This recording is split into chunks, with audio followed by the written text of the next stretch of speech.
My name is Kendra. I am 35 years old and I just finalized a corporate buyout that will make front page financial news.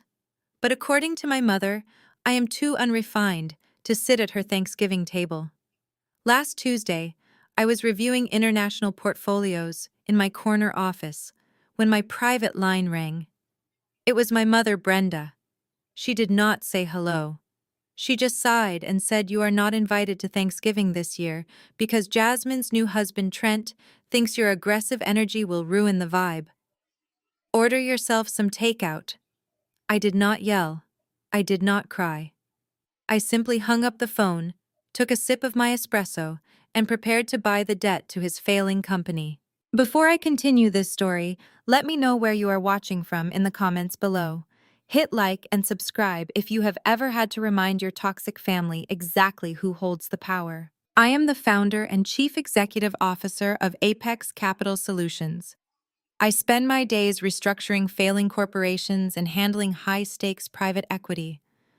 I have built an empire from the ground up through relentless work and flawless execution. My office overlooks the Atlanta skyline, a testament to everything I have built with my own two hands. But to my mother, Brenda, and my younger sister, Jasmine, I am nothing more than the family embarrassment. They have spent my entire life trying to shrink me down to make themselves feel bigger. Growing up in our modest neighborhood, my mother made her preferences undeniably clear. Jasmine was the golden child. She was lighter-skinned, pageant-ready, and perfectly willing to play the role of the helpless princess. I was the dark-skinned, practical daughter who asked too many questions and read too many books. Whenever we had a few extra dollars, it went to Jasmine's cheerleading uniforms or her expensive hair appointments. I was expected to figure things out on my own. I always did. But my independence was never praised. It was treated as an act of rebellion. That dynamic never changed. Even as I climbed the corporate ladder, my mother refused to acknowledge my success. So when my private secure line rang that Tuesday afternoon, I already knew the conversation would be exhausting. Only 3 people have that direct number. 2 are my senior board members. The third is Brenda. I picked up the heavy receiver, keeping my eyes on the multi-million-dollar acquisition contract glowing on my dual monitors. I did not even get the chance to say hello. Brenda's voice came through the speaker sharp and laced with that familiar, condescending tone I had endured for 35 years. "Kendra," she said, skipping any pretense of warmth or maternal affection, "I am calling to tell you that you are not invited to Thanksgiving dinner at my house this Thursday. Do not show up." I leaned back in my tailored designer suit. My custom-engraved pen hovered over a contract worth more than her entire neighborhood. I kept my voice entirely neutral and asked her why. Brenda scoffed loudly into the phone, acting as if my question was entirely unreasonable and completely ridiculous. "Jasmine is bringing her new husband, Trent," she explained, "and his parents are flying in from out of state. Trent comes from a very different caliber of society, Kendra. He is used to old money, quiet luxury, and refined company. Jasmine feels, and I completely agree, that your whole aggressive, rough-around-the-edges demeanor is going to ruin the aesthetic of the holiday. Trent thinks your loud energy is just too ghetto for his family to digest." I stared calmly at the financial projections on my desk. Jasmine and Trent had been married for exactly 6 months. I was not invited to their wedding either. Jasmine had proudly told everyone in their circle that I was a troubled, estranged relative who could not afford the flight to their destination wedding in Napa Valley. The truth was far less glamorous. I had been the one quietly paying our mother's mortgage for the last 5 years to keep her out of foreclosure. But Brenda preferred the fictional narrative where Jasmine was the triumphant golden child who married into white wealth, and I was the bitter, struggling outcast sister. Brenda continued talking, her voice now dripping with fake, sickening sympathy. "I know it is hard for you to understand living the way you do. But Jasmine finally has a chance to be part of a high-class world. We cannot have you sitting at the dining table in some loud outfit interrogating his relatives with your abrasive attitude. Just order yourself some nice takeout. I will send you $50 on Cash App if you really need it." The sheer, unadulterated audacity of my mother offering me $50 while I was literally staring at a seven-figure wire transfer on my monitor was almost poetic. It was laughable. My mother had always worshipped proximity to perceived power. Trent was white, carried a designer leather golf bag, and used meaningless tech buzzwords at family barbecues. To Brenda, that meant he was royalty. To me, he was just another overly confident man wearing a fleece vest who probably had a completely fabricated net worth. I did not argue with her. I did not raise my voice or demand respect. I did not try to convince my own mother that I was worthy of a plate of turkey and a seat at her table. I had stopped seeking Brenda's approval the day she forced me to empty my high school savings account so Jasmine could buy a new car. I learned a long time ago that logic and reason do not work with people who are committed to misunderstanding you. So I kept my voice perfectly level, colder than the ice in my water glass. Understood, Brenda, I said simply. Have a deeply revealing holiday. I hung up the phone before she could respond. I did not slam the receiver down in anger. I gently placed it back on the cradle. I reached for my cup of espresso, taking a slow, deliberate sip. The dark roast was bitter and absolutely perfect. I turned my attention back to my monitors and the acquisition deal I was currently evaluating. The portfolio belonged to a struggling tech startup, a company bleeding cash, facing imminent federal bankruptcy, and desperately begging my private equity firm for an emergency $5 million bridge loan. I scrolled to the top of the urgent, desperate email from the startup's founder. I read the name printed in the signature line. Trent. It was Jasmine's brilliant, wealthy, refined new husband. The man who thought I was too uncultured to sit at his dinner table was currently begging my firm to save him from financial ruin and potential federal prison. I smiled. It was not a warm or happy smile. It was the smile of a predator watching a very arrogant, very oblivious rabbit walk directly into a steel trap. I pressed the intercom button on my sleek mahogany desk and told my assistant to approve the emergency meeting with Trent for the very next morning. Let him come to me. The next morning arrived with a crisp chill in the Atlanta air. I was at the office by 6 as usual, completing my morning workout and reviewing the global markets before most of my staff had even poured their first cup of coffee. By 9 o'clock, I was seated behind my mahogany desk reviewing the finalized transfer of Trent's corporate debt into my firm's possession. Right on schedule, the soft chime of my intercom broke the silence of my corner office. My executive assistant, David, spoke with a tight professional tone, letting me know that the founder of Omnitech Solutions had arrived and was demanding to see the senior partner immediately. I told David to send him in. The heavy glass door to my office swung open with far more force than necessary. In walked Trent. He looked exactly like the type of man my mother would worship. He wore a navy blue designer fleece vest over a crisp white button-down shirt, expensive khaki slacks, and the kind of forced confidence that usually masks deep financial incompetence. His face was flushed red and he carried a thick leather portfolio tucked under one arm. He did not bother to wait for an invitation to sit. He did not even offer a professional greeting. He marched directly across the plush carpet, slammed his leather folder onto the center of my desk, and planted both hands on the mahogany surface, leaning forward aggressively. I demand to know who authorized the hostile acquisition of my company debt, he barked, his voice echoing off the floor-to-ceiling windows. I have been leaving voicemails for your acquisitions department since 6 this morning.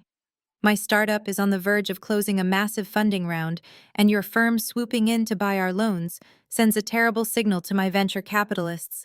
I need a complete restructuring plan approved today, and I am not leaving this office until I speak with whoever is actually in charge here.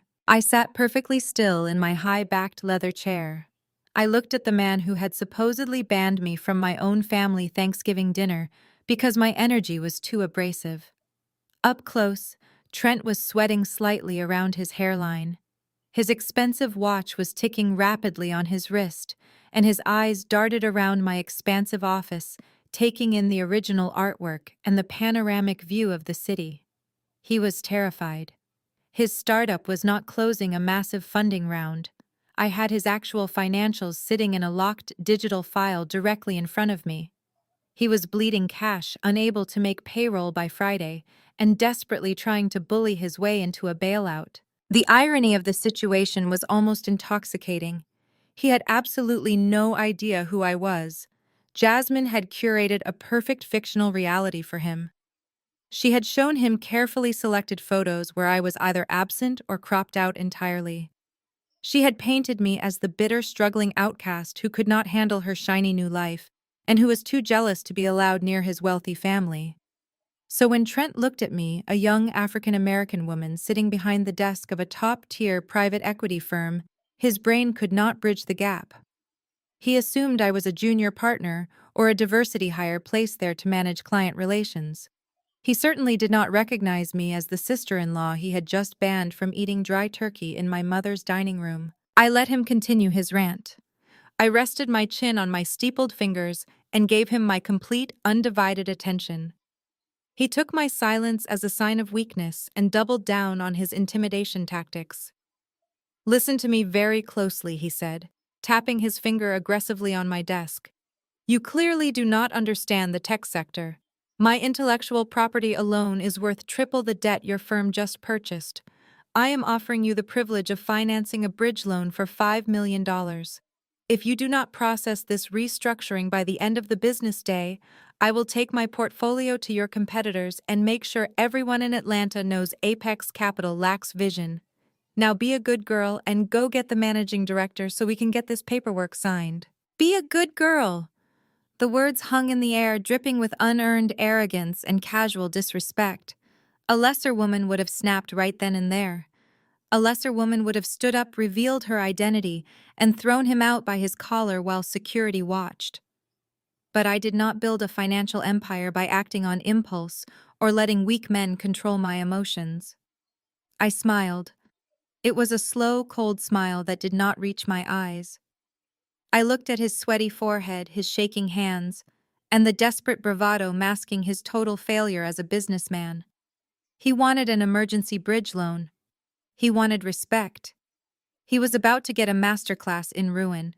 "Please have a seat, Trent," I said, gesturing toward the imported leather guest chairs positioned opposite my desk. "I am not the receptionist, and I am not a junior partner. My name is Kendra, and I am the founder and chief executive officer of Apex Capital Solutions. I authorize every acquisition, and I approve every bridge loan that moves through this building. If you want $5 million, you will have to sit down, look me in the eye, and explain to me why your sinking ship is worth saving." Trent froze in the middle of the room. His eyes darted from my face to the heavy brass nameplate resting on my desk. A brief flicker of genuine confusion crossed his features, followed rapidly by a dismissive, condescending smirk. He obviously assumed I was some sort of corporate diversity hire placed at the top for public relations and good optics, while a board of older white men pulled the real financial strings behind the scenes. He adjusted the collar of his shirt, cleared his throat, and confidently swaggered over to the chair. He sat down and immediately crossed his ankle over his knee, trying to project an air of relaxed dominance. "Well, Kendra," he began, deliberately using my first name while refusing to use my professional title. "It is nice to finally meet you. I am glad Apex is focusing on diversifying its leadership team. It is good for the brand. But let us skip the standard corporate formalities. I know exactly how you private equity vultures operate. You guys bought my debt at a discount, hoping to make a quick return on investment. But Omnitech Solutions is not just some struggling mom-and-pop hardware shop. We are a disruptive tech platform utilizing machine learning to optimize enterprise-level cloud architecture. Our agile algorithms are creating a massive paradigm shift in the digital infrastructure space. Our growth trajectory is completely exponential, and our user acquisition metrics are off the charts. You giving us this bridge loan is essentially you buying a winning lottery ticket before the numbers are drawn." I let him finish his highly rehearsed speech. It was the exact same tired script every failing tech founder recited when they had completely run out of other people's money. They wrapped their glaring operational failures in complicated Silicon Valley buzzwords, hoping to confuse their investors into opening their wallets one more time. He spoke with the unearned confidence of a man who had never been told no in his entire life. I picked up my custom engraved pen and opened the locked digital financial file on my monitor. A paradigm shift, I repeated, keeping my voice completely flat and devoid of any emotion. That is a truly fascinating way to describe a company that has not generated a single dollar of actual profit in 36 months. But since we are skipping the formalities, let us talk about your exponential growth. I have 3 questions for you, Trent. He scoffed, leaning back in his chair and aggressively steepling his fingers. Shoot. I can talk about our proprietary technology all day long. Question number 1. I said, locking my eyes directly onto his. If your machine learning algorithm is so revolutionary, why did my internal cybersecurity team discover that your entire software infrastructure is simply a white-labeled version of an open-source code anyone can download for free off the internet? You do not actually own any proprietary technology at all, do you? Trent's smug expression cracked instantly. His foot stopped bouncing. He uncrossed his legs and leaned forward, his voice suddenly tight and defensive. Now hold on a second. That is a gross oversimplification of our back-end development. We integrated a custom user interface that radically changes the entire client experience. A custom interface does not justify a $50 million valuation, I replied smoothly, cutting off his frantic corporate jargon. Which brings me directly to question number 2. You mentioned your user acquisition metrics are off the charts. According to your own internal financial statements, your monthly cash burn rate is currently hovering around $800,000. Yet your only paying clients are 2 mid-level logistics companies who are currently suing you in civil court for breach of contract due to massive software failures. Where exactly is this exponential growth happening? Trent opened his mouth to speak, but absolutely nothing came out. The color was rapidly draining from his face, leaving him looking pale and sickly. He looked at the thick leather portfolio resting on my desk, as if realizing for the very first time that the heavily doctored papers inside were completely useless against me. He tried to quickly pivot back to his aggressive dominant stance, but his hands were trembling. Look, he stammered, his voice rising in an undeniable panic. Startups burn cash. That is the nature of the beast in the tech sector. You have to spend heavy capital to acquire market share. We are in the late stages of securing a massive Series B funding round with a major venture capital firm out of Palo Alto. Once that Silicon Valley money clears, your debt gets paid in full with a premium interest rate. We just need the $5 million bridge loan to extend our runway for a few more weeks so we can close the deal. That brings me to my 3rd and final question, I said, leaning forward slightly and letting the temperature in the room drop another 10 degrees. Why are you sitting in my office lying to my face? Trent gripped the leather armrests of his chair, his knuckles turning white. Excuse me. There is no Series B funding round, I stated, reading the devastating facts directly from my screen. The venture capital firm in Palo Alto completely pulled their term sheet 48 hours ago when they discovered your lead developer quit and your software was failing basic beta tests. You do not have an extended runway. Your company has exactly $42,000 left in its operating account. You have a payroll of $200,000 due this coming Friday. You are exactly 7 days away from being forced to file for Chapter 11 federal bankruptcy. Your intellectual property is worthless. Your client list is non-existent. And as of yesterday morning, Apex Capital Solutions owns every single outstanding loan your company has ever taken out. Absolute silence descended upon the office. It was a heavy, suffocating silence. Trent stared at me, his mouth slightly open, breathing heavily. The arrogant tech executive who had marched into my office demanding immediate respect was entirely gone. In his place sat a terrified hollow man who had just realized his entire life was a fragile house of cards, and I was holding the only match. He looked completely pathetic. This was the man my sister Jasmine worshipped and paraded around as her ultimate prize. This was the man my mother Brenda believed was far too high class for my abrasive presence. A man who built his entire identity on lies, stolen code, and mounting debt. He was a fraud in a designer vest. For a brief moment, I considered pressing the silent security button mounted under my desk. I could have the armed guards escort him out of the building into the street. I could officially deny the loan, let his company implode by Friday, and aggressively foreclose on all his assets by Monday morning. It would have been incredibly efficient and undeniably ruthless.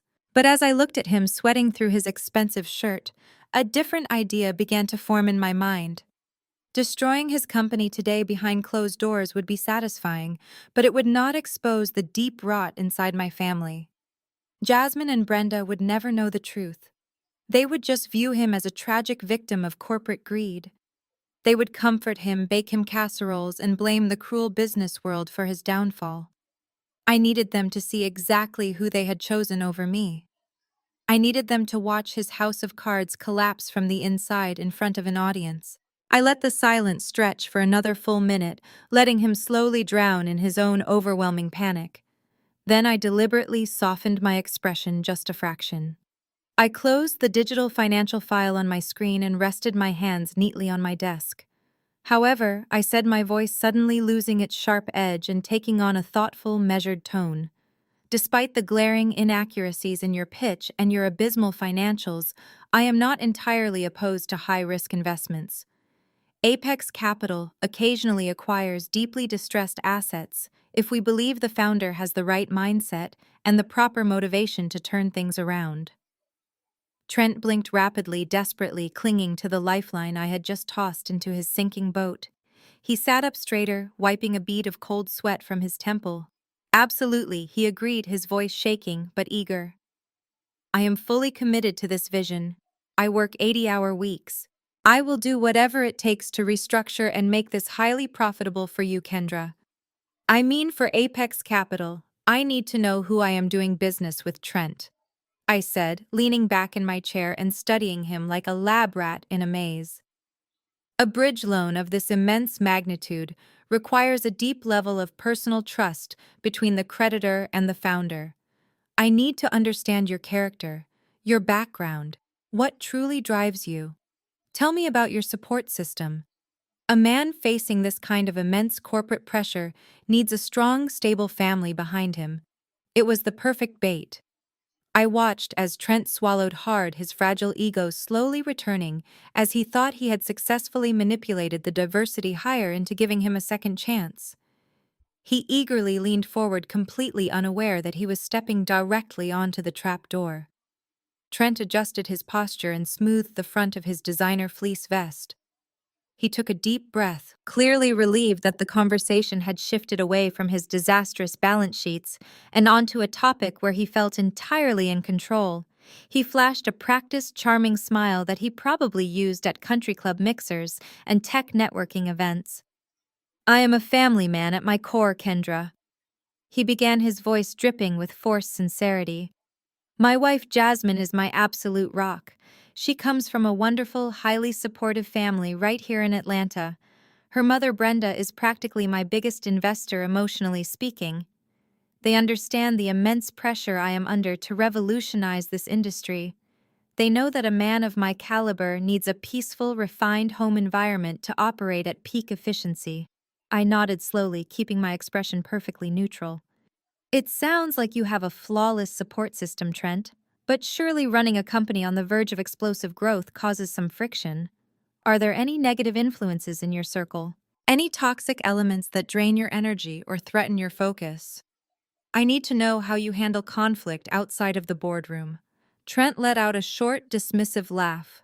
He crossed his arms over his chest, looking entirely too pleased with himself. You hit the nail on the head, he said, shaking his head as if burdened by a great tragedy. Every family has that one bad apple. My wife has an older sister. She is the classic black sheep, complete disaster of a human being. Dealing with her is actually a perfect example of my leadership skills and how I decisively cut dead weight from my life. I leaned forward, resting my elbows on the mahogany desk and steepling my fingers. Is that right? I asked softly. Tell me more about how you manage this, sister. Trent eagerly took the bait, oblivious to the fact that he was currently sitting across from the very woman he was about to tear apart. My sister-in-law is a textbook freeloader, he explained, his tone laced with heavy disgust. She has been insanely jealous of Jasmine her entire life. Jasmine is gorgeous, successful, and married to me. The sister is just a bitter, aggressive woman working some dead-end job. She is constantly dragging the family down with her bad attitude and her constant demands for money. I kept my face completely blank, though internally, the sheer audacity of his words was staggering. He was repeating every single lie Jasmine and Brenda had ever fed him. He actually believed that I was a broke, desperate loser, begging my mother for handouts. He had absolutely no idea that I was the only reason Brenda had not lost her house to foreclosure 5 years ago. He did not know that my dead-end job was running the very private equity firm he was currently begging to save him from federal bankruptcy. Brenda, my mother-in-law, has a heart of gold. Trent continued, oblivious to the silence filling the room. She sacrificed everything for that girl growing up, but some people are just born ungrateful. The sister is completely abrasive. She has this loud, hostile energy. It is honestly just ghetto. I do not use that word lightly, Kendra, but there is no other way to describe her. She refuses to elevate herself, and I simply cannot allow that kind of toxic, low-class behavior around my wife or my future children. It was fascinating to watch him speak. He was so incredibly confident in his fabricated reality. He was a man with $42,000 to his name, facing prison time for fraud, sitting in my multi-million-dollar office, calling me low class. As a CEO, you have to make tough calls to protect your peace, Trent said, leaning in closer, as if sharing a secret between two brilliant business minds.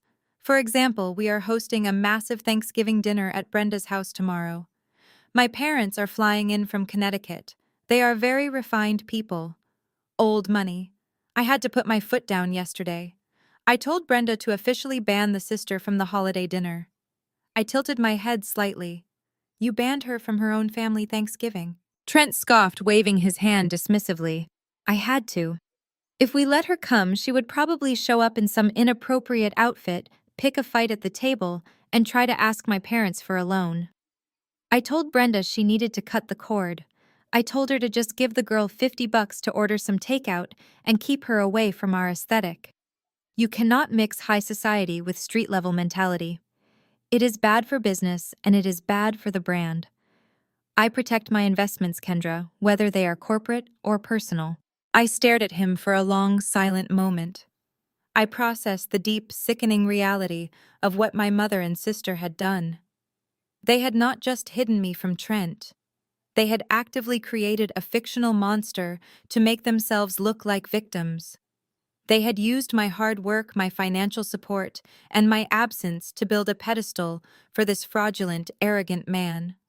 And Trent had eagerly climbed onto that pedestal, fully embracing his role as their wealthy white savior, completely blind to the fact that his own financial house was entirely built on sand. Trent smiled at me clearly, believing he had just demonstrated incredible emotional intelligence and alpha male boundary setting.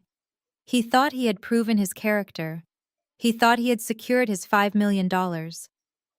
I slowly lowered my hands to the surface of my desk. I slid my smartphone a few inches closer to me. The screen was dark, but my thumb rested precisely over the edge. I did not blink. I did not let a single ounce of anger show on my face. Instead, I gave him a warm, encouraging smile.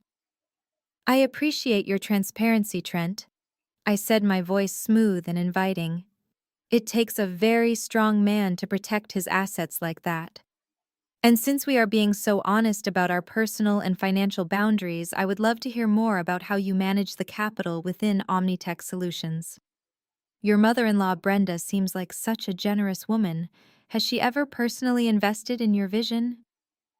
As I asked the question, I silently tapped the record button on my phone. Trent laughed, a deep, booming sound that echoed off the glass walls of my office.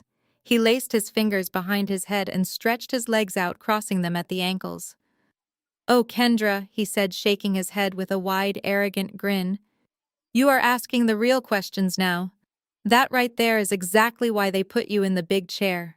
You understand that business is about leveraging every single resource at your disposal. Yes, my mother-in-law has been incredibly supportive of my overall vision. In fact, Brenda is the primary reason my company is still operating this quarter. How exactly did she support you? I asked, keeping my tone perfectly conversational. Did she write a simple check or did she purchase direct equity in your firm?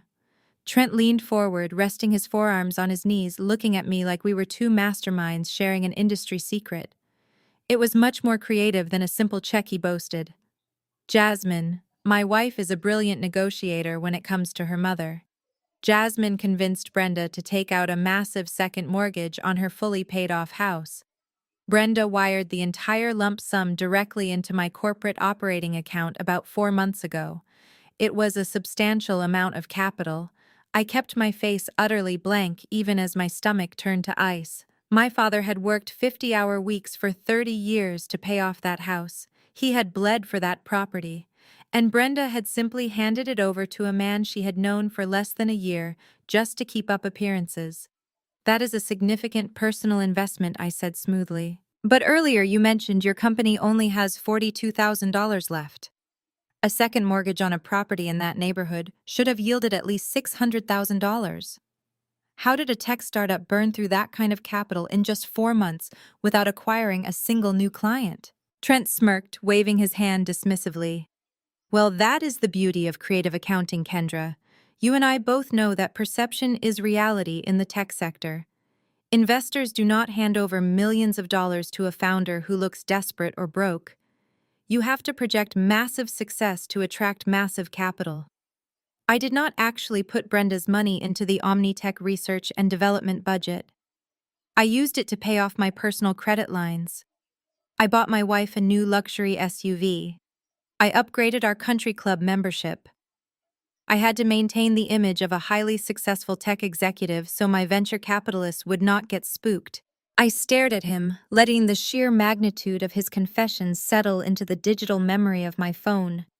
He was openly admitting to misappropriation of funds.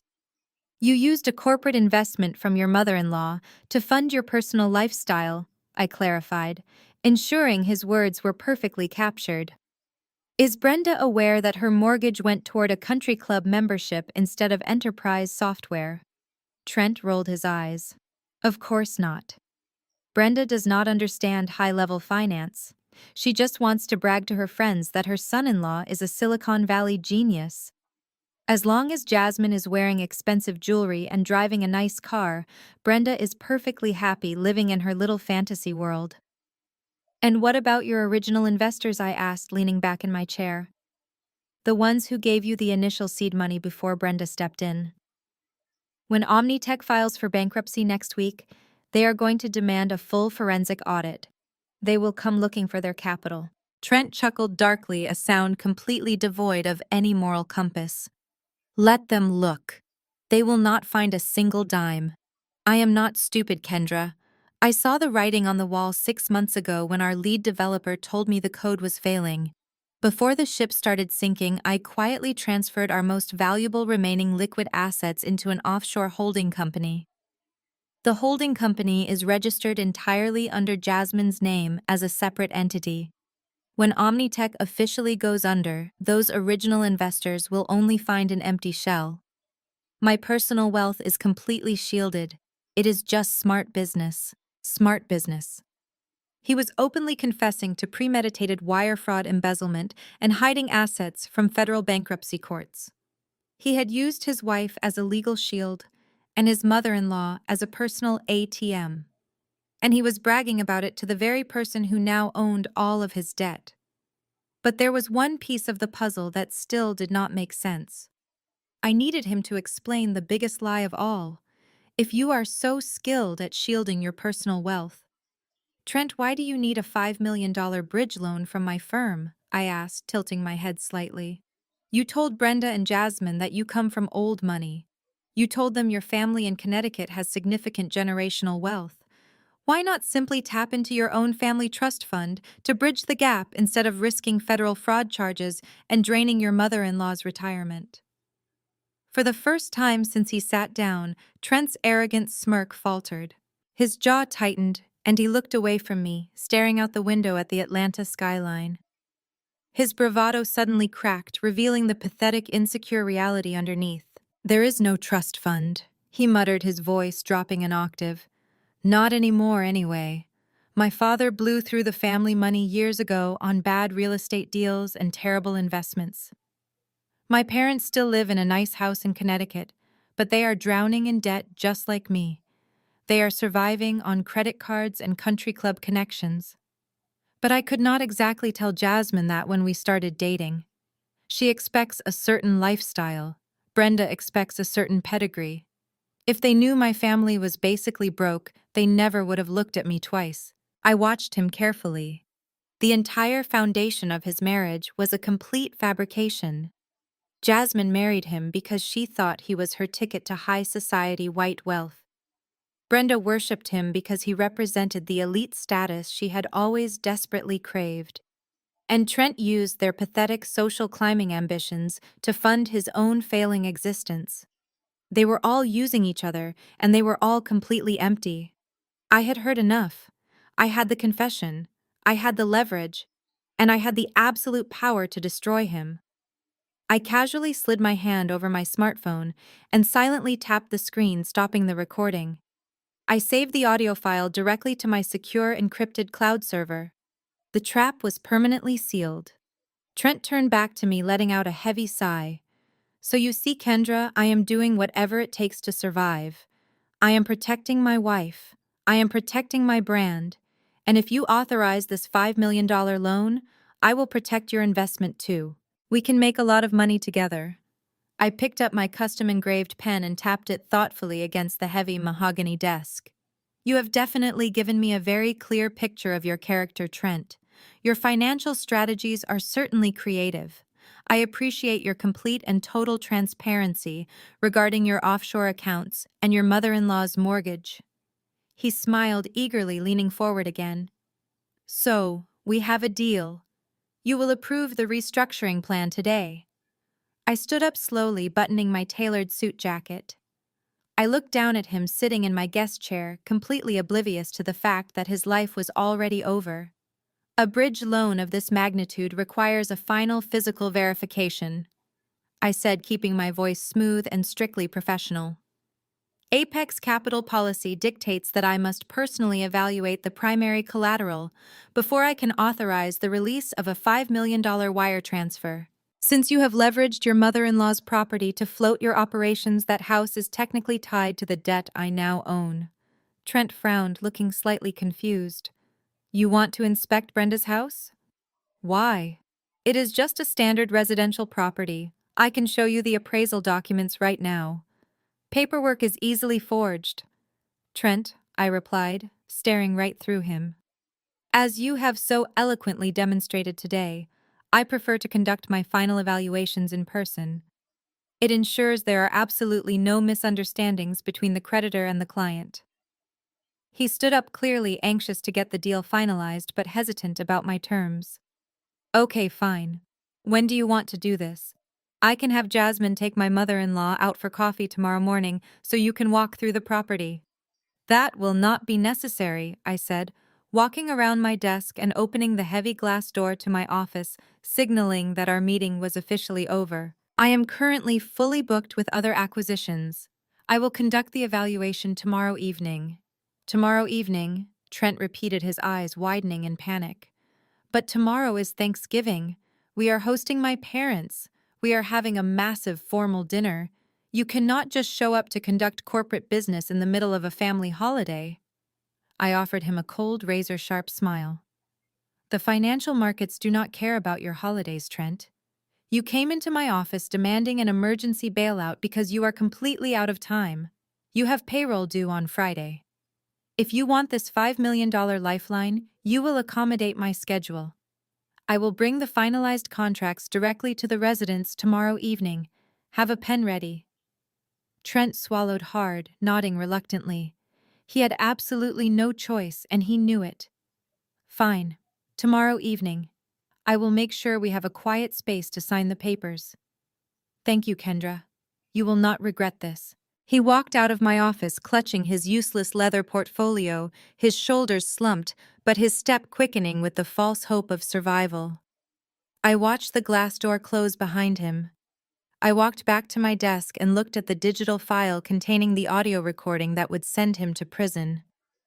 I will not regret it at all, I whispered to the empty room. The moment the heavy glass door clicked shut behind Trent, I picked up my desk phone and pressed the speed dial for my lead corporate attorney, Julian. I did not give him a chance to say good morning. I told him to assemble the entire acquisitions team in the main conference room immediately and to bring every digital file we had on Omnitech Solutions. Within 10 minutes, I was standing at the head of a massive marble conference table, surrounded by my best financial analysts and legal sharks. I projected Trent's corporate profile onto the wall monitor. I told them to tear it apart. I wanted every lien, every hidden bank account, every unpaid vendor invoice, and every credit card statement attached to Trent's social security number or his corporate tax identification. I wanted to know exactly where every single penny of his initial seed money went. My team worked with surgical precision. For the next 4 hours, the room was a blur of rapid-fire keystrokes and hushed phone calls to banking contacts. As the data started pouring in, the true scope of Trent's financial rot became horrifyingly clear. It was far worse than simply being a failed tech startup. Trent had not just mismanaged his company, he had orchestrated a textbook corporate looting. Julian slid a tablet across the marble table toward me. He pointed to a series of wire transfers highlighted in bright red. Trent had raised $2 million during his initial seed round, mostly from a small syndicate of local doctors and affluent small business owners who believed they were funding revolutionary software. Less than 10% of that capital ever went toward actual software development. The rest of the money was systematically siphoned out through a web of shell companies. Julian explained that Trent had been writing massive corporate checks to a third-party consulting firm. A brief background check revealed that the consulting firm was a phantom entity registered in Delaware, entirely owned by Trent himself. He was using investor capital to pay himself exorbitant consulting fees. He used those stolen funds to lease a luxury penthouse in Midtown, to pay the initiation fees at 2 different elite country clubs, and to purchase a matching pair of imported sports cars. But the most damning discovery was his payroll taxes. Trent had been deducting federal and state taxes from his few remaining employees' paychecks, but he had not remitted those funds to the government in over 2 quarters. He was using his own employees' tax withholdings to float his personal credit card minimums. Julian looked at me across the table, his expression deadly serious. Kendra, if the Internal Revenue Service audits this company, or if those initial angel investors demand a forensic accounting, Trent is not just looking at Chapter 11 bankruptcy. He is looking at 20 years in federal prison for wire fraud, tax evasion, and embezzlement. This is not a distressed asset. This is an active crime scene. I stared at the glowing red numbers on the tablet. A profound sense of cold satisfaction settled over me. Trent had sat in my office just hours ago, bragging about his high society pedigree and calling me low class. He had banned me from my own family table because I supposedly lacked the aesthetic for his refined lifestyle. And all the while, he was nothing more than a common thief wearing a designer vest. Julian asked if I wanted to alert the authorities, or simply reject the bridge loan and let the company naturally implode by Friday. He warned me that taking on any more of Trent's debt would be incredibly toxic for Apex Capital. I shook my head. I do not want him to implode by Friday. Julian? I said, my voice echoing softly in the large conference room. I want him to implode tomorrow night, and I want to be the one holding the detonator. I instructed my acquisitions team to immediately reach out to every single one of Trent's remaining creditors. I wanted the unpaid vendors, the equipment leasing companies, and the angel investors who were currently threatening to sue him. I told my team to offer them a direct buyout of their debt at 40 cents on the dollar. Those creditors knew Omnitech was a sinking ship. They were desperate to recover anything they could before a bankruptcy judge froze all the assets.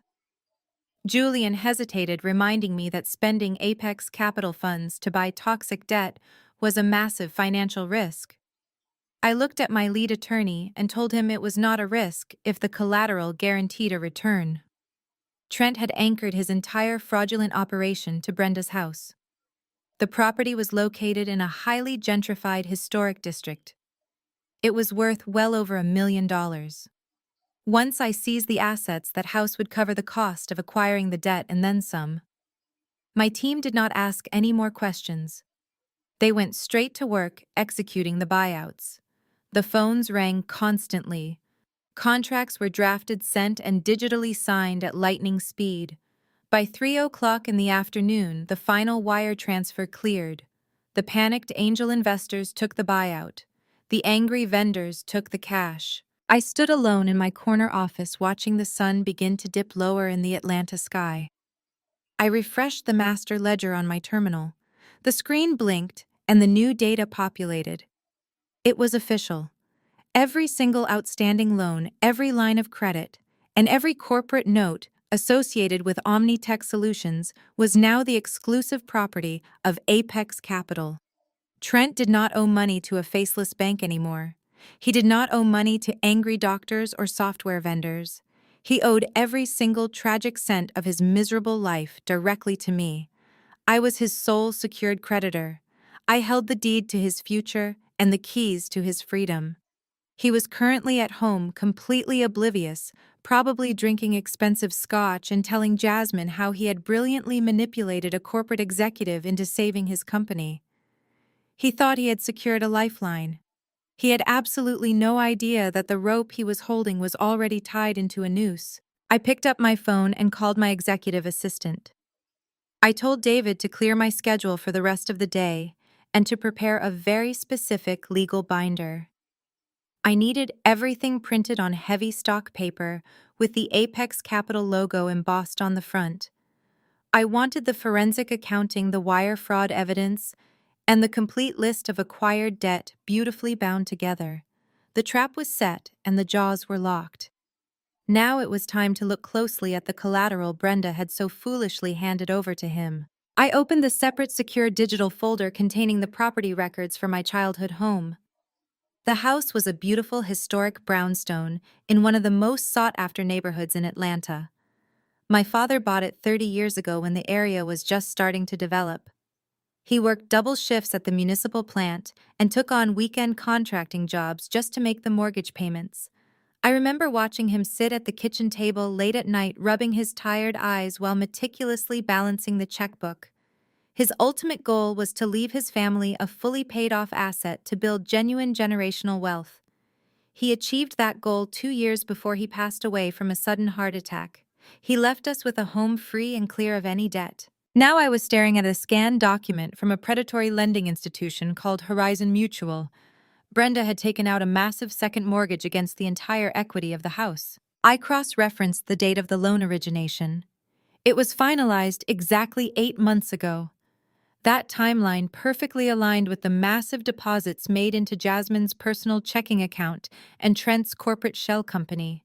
The puzzle pieces snapped into place, creating a picture of ultimate betrayal.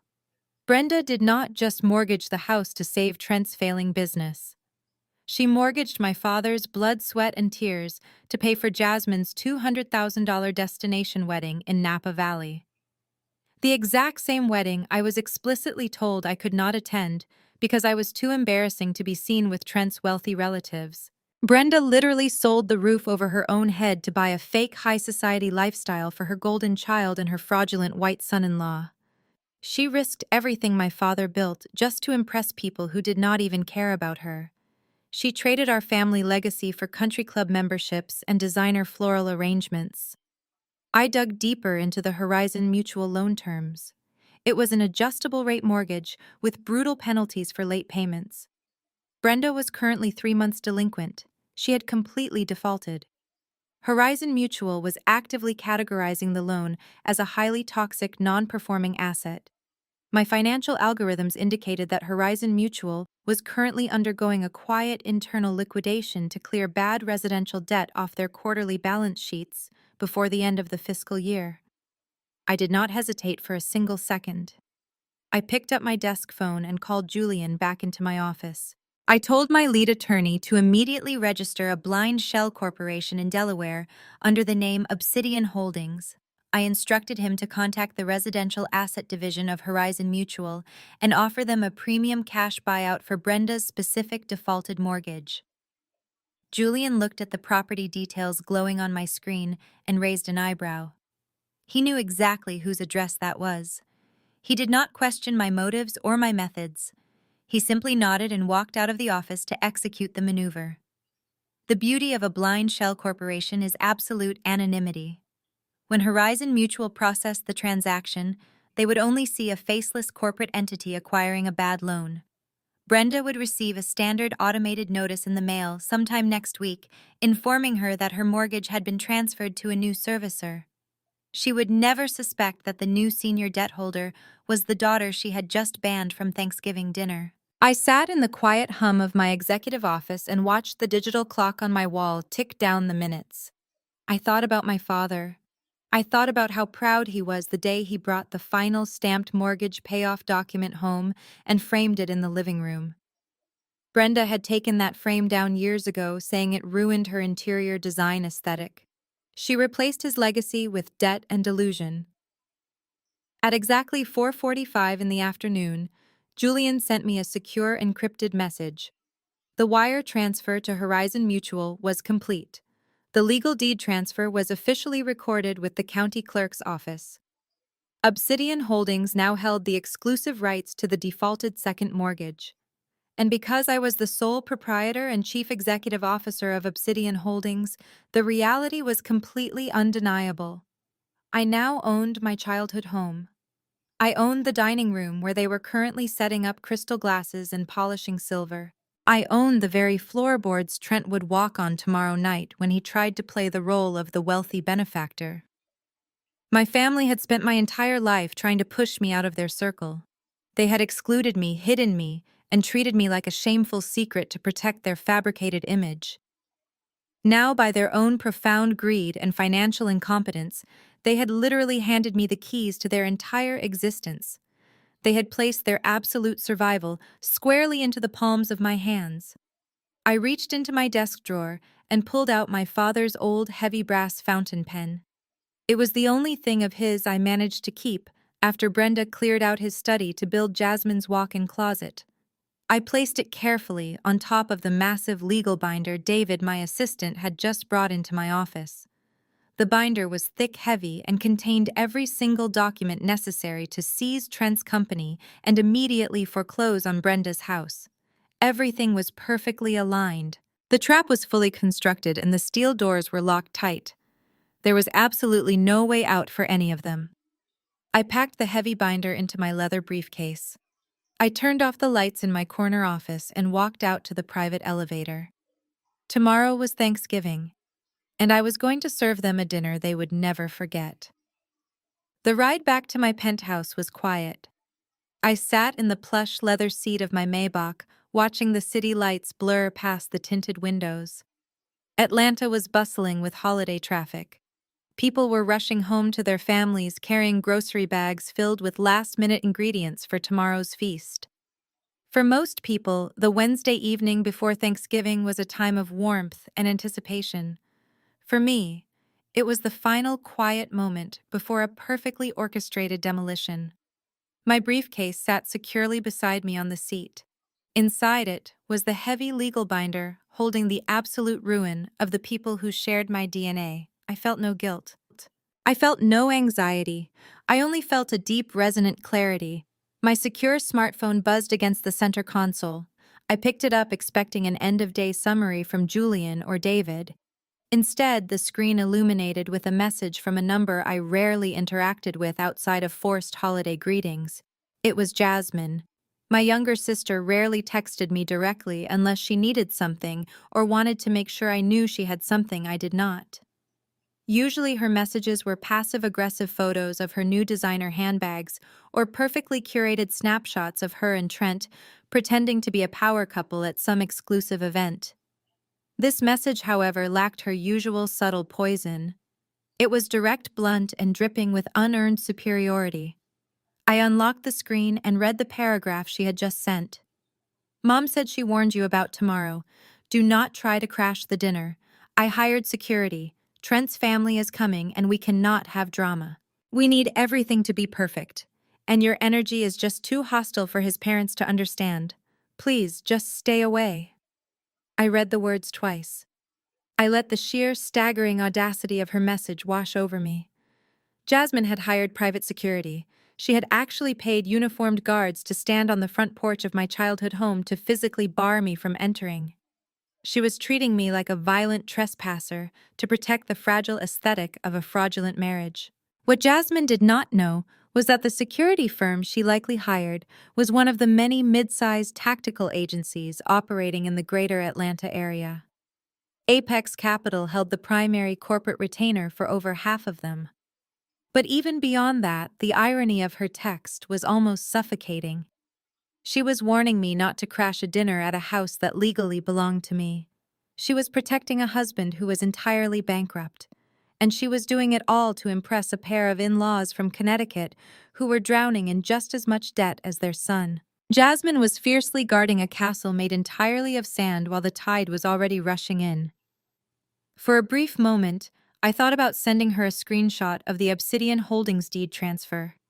I could end the entire charade right there in the back of my car. I could text her a picture of Trent's zeroed-out corporate bank accounts and watch her perfectly curated reality shatter through the phone. But that would be entirely too merciful.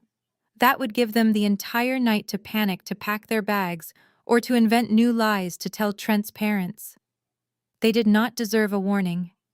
They deserved the full, unmitigated impact of their own actions, delivered face-to-face in front of the very audience they were so desperate to impress. I tapped the reply field on my screen. I did not write a paragraph defending my character. I did not mention the decades of emotional abuse or the financial sacrifices I had made to keep our mother afloat. I did not let a single ounce of anger bleed into my response. When you hold all the cards, you do not need to raise your voice. I typed my response carefully, ensuring every single word carried the exact weight of a loaded weapon. I wouldn't dream of causing a scene. Have a highly profitable holiday. I pressed send and immediately locked the screen. I knew exactly how Jasmine would interpret that message. She would read it sitting in her mother's living room, probably drinking a glass of overpriced wine paid for by a fraudulent credit card. She would see my brief response and smile. She would show the text to Brenda and Trent as absolute proof of her dominance. She would view my lack of argument as a complete surrender. To her, I was finally conceding defeat. I was bowing down to her superior social standing and accepting my place as the banished sister. She would sleep incredibly well tonight, believing she had successfully protected her perfect life. She had no idea what was coming. She had no idea that her highly profitable holiday was going to cost her absolutely everything. The Maybach pulled into the private underground garage of my building. The heavy security gates closed behind us, sealing out the noise of the city. I stepped out of the car carrying my briefcase and took the private elevator straight up to the penthouse. I walked into my living room and poured myself a glass of sparkling water. I looked out the floor-to-ceiling windows at the sprawling city below. I thought about Trent sweating in my office. I thought about Brenda trading my father's legacy for country club fees. I thought about Jasmine hiring guards to keep me out of my own property. They wanted a Thanksgiving without my hostile energy. They wanted a dinner free from my abrasive presence. They were going to get exactly what they asked for. They were going to get a visit from the chief executive officer of Apex Capital Solutions, and I was bringing all the receipts. I walked into the expansive study of my penthouse. The room functioned as my private home office. It was wrapped in floor-to-ceiling glass, offering a completely unobstructed view of the Atlanta skyline. Millions of lights glittered in the dark. Across the city, families were basting turkeys, arguing over seating arrangements and preparing for a day of gratitude. I was preparing a financial execution. I placed my leather briefcase on the massive glass desk and removed the raw documents Julian had couriered over earlier in the afternoon. I powered on my heavy-duty corporate printer and sat down in my ergonomic chair. I did not open a blank template for a $5 million bridge loan. I did not draft a restructuring agreement or a grace period extension. I was not a charity, and Trent was certainly not a worthy cause. I opened the master file for Omnitech Solutions. The first document I began to finalize was a notice of default and acceleration of debt. In standard corporate terms, this document meant that because Omnitech had violated over a dozen financial covenants, the entirety of their outstanding loans was due immediately. Not next month, not next year, right this very second. Since Trent had absolutely zero capital to pay the accelerated debt, the document automatically triggered the second phase, which was a total asset seizure. I typed with methodical precision. I drafted the legal clauses that gave Apex Capital the immediate right to seize his servers, his leased equipment, his completely useless source code, and his remaining bank accounts. But I did not stop there. Because Trent had admitted to commingling corporate funds with personal expenses and hiding assets under his wife's name, I drafted a piercing the corporate veil motion. This meant his LLC could no longer protect him. Apex Capital would have the legal right to liquidate his personal assets, including the matching imported sports cars he was so incredibly proud of. I printed the asset seizure documents. The heavy stock paper slid out of the printer warm to the touch. Next, I opened the encrypted audio file containing Trent's arrogant confession. I ran it through my secure transcription software. I watched as the artificial intelligence accurately typed out every single word of his betrayal. But reading it on a screen was not enough. I wanted the physical proof. I wanted Jasmine and Brenda to hold the paper in their hands and read the exact quotes. I printed the full transcript. I took a heavy red felt pen from my desk drawer, and I carefully highlighted the most devastating lines. I highlighted the sentence where Trent called my sister Jasmine a useful idiot.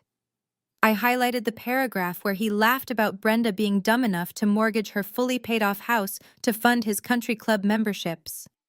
I highlighted his explicit confession of moving investor capital into an offshore holding company registered in Jasmine's name, effectively making her an unwitting accomplice to federal wire fraud. I laid the highlighted transcript next to the asset seizure. The pile of undeniable ruin was growing. Finally, I pulled up the property records for the house. The brownstone, my father's legacy. As the sole owner of Obsidian Holdings, I now possessed the defaulted second mortgage Brenda had so foolishly taken out. She was over 90 days delinquent. The state of Georgia operates under non-judicial foreclosure laws, which means a lender does not have to take the borrower to court to foreclose if the mortgage includes a power of sale clause.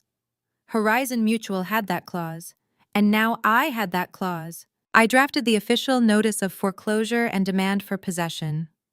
It was a standard legal form, but filling in the names felt incredibly heavy. I typed Brenda's full legal name into the borrower section. I typed my childhood address into the property description. I set the eviction timeline for exactly 30 days.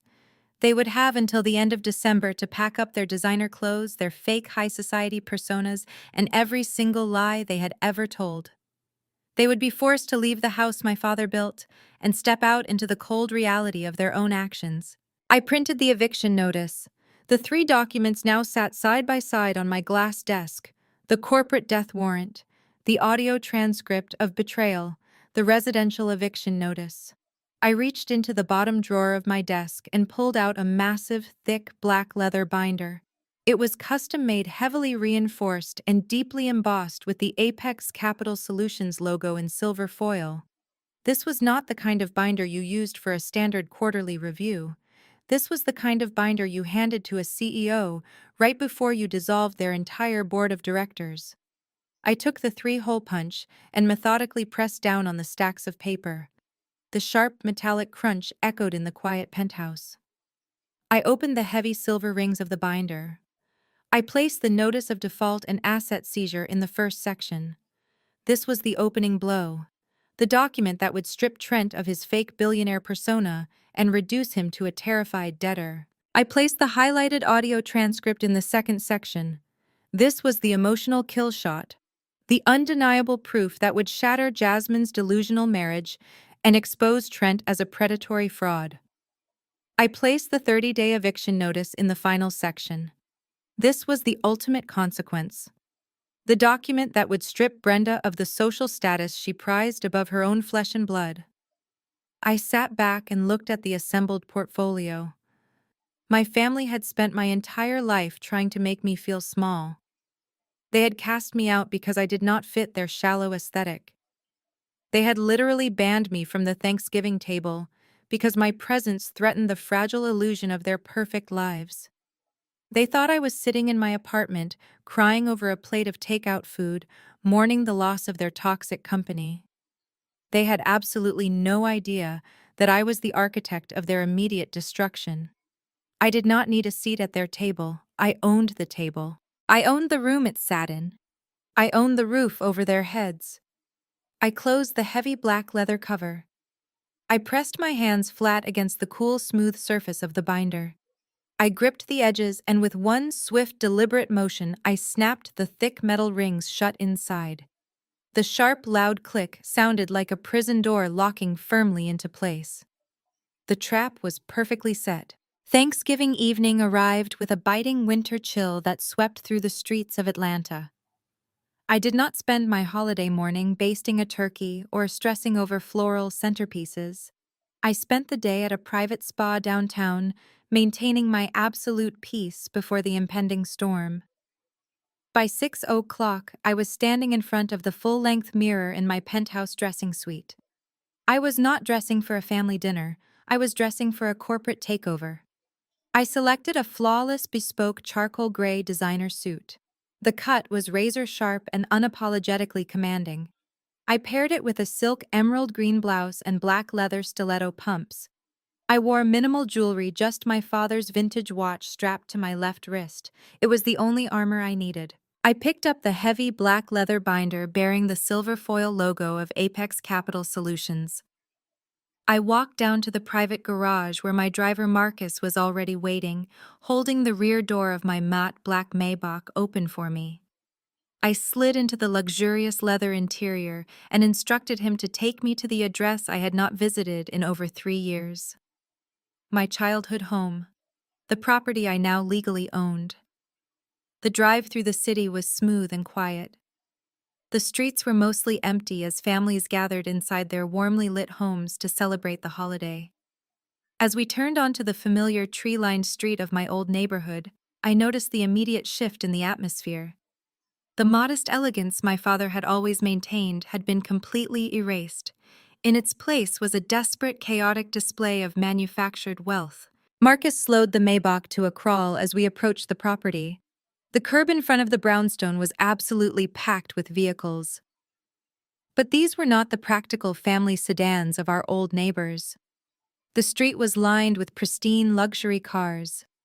I saw a brand new Mercedes-Benz, a silver Porsche Cayenne, and a pristine Range Rover. They were all flawlessly clean and completely devoid of any personal touches. It was glaringly obvious to anyone with real wealth that every single one of those cars was a short-term luxury rental. Jasmine and Brenda had likely maxed out their remaining credit cards just to park those vehicles out front, creating a fake valet aesthetic to impress Trent's parents. The profound irony of the situation was almost suffocating. Brenda had mortgaged the house to fund Trent. Trent had used the money to buy fake status symbols. Jasmine was renting cars to impress Trent's parents, and Trent's parents were drowning in their own secret debt back in Connecticut. Everyone sitting inside that house was a complete fraud, putting on a theatrical performance for an audience of equally bankrupt liars. And they had explicitly banned me from attending because they feared my authenticity would shatter their fragile glass house. Marcus brought the Maybach to a smooth, silent halt directly at the end of the front walkway. The sleek, matte black vehicle sat in stark contrast to the rented Circus parked along the street. This was not a rental. This was the quiet, undeniable presence of genuine capital. I did not wait for Marcus to open my door. I pushed the heavy door open myself and stepped out into the crisp evening air. The cold wind immediately caught the edge of my tailored jacket, but I did not shiver. I stood on the pavement, taking in the sight of the house. The exterior was illuminated by dozens of new landscape lights Brenda had clearly installed to make the property look more imposing. Through the large bay windows of the dining room, I could clearly see the glow of the crystal chandeliers. The windows were cracked open slightly, likely to let the heat of the crowded room escape. The crisp night air carried the distinct sounds of the gathering directly to where I stood. I could hear the clinking of expensive crystal wine glasses. I heard the loud, boisterous voice of Trent dominating the conversation, telling some fabricated story about his brilliant tech startup. And then I heard the high-pitched, forced laughter of my mother and sister. It was a terrible, pretentious sound. It was the sound of women desperately trying to sound wealthy and relaxed, while internally panicking about their mounting debts. I gripped the spine of the black leather binder in my right hand. I adjusted my posture, pulling my shoulders back and lifting my chin. I walked deliberately up the paved driveway, my leather stilettos clicking sharply against the stone. Every step I took was a measured countdown to their absolute destruction. I was walking up to the house my father bled for, and I was coming to take it back. As I approached the bottom of the front porch steps, the shadows near the large oak tree suddenly shifted. Two men stepped out from the darkness, moving with synchronized, practiced intimidation.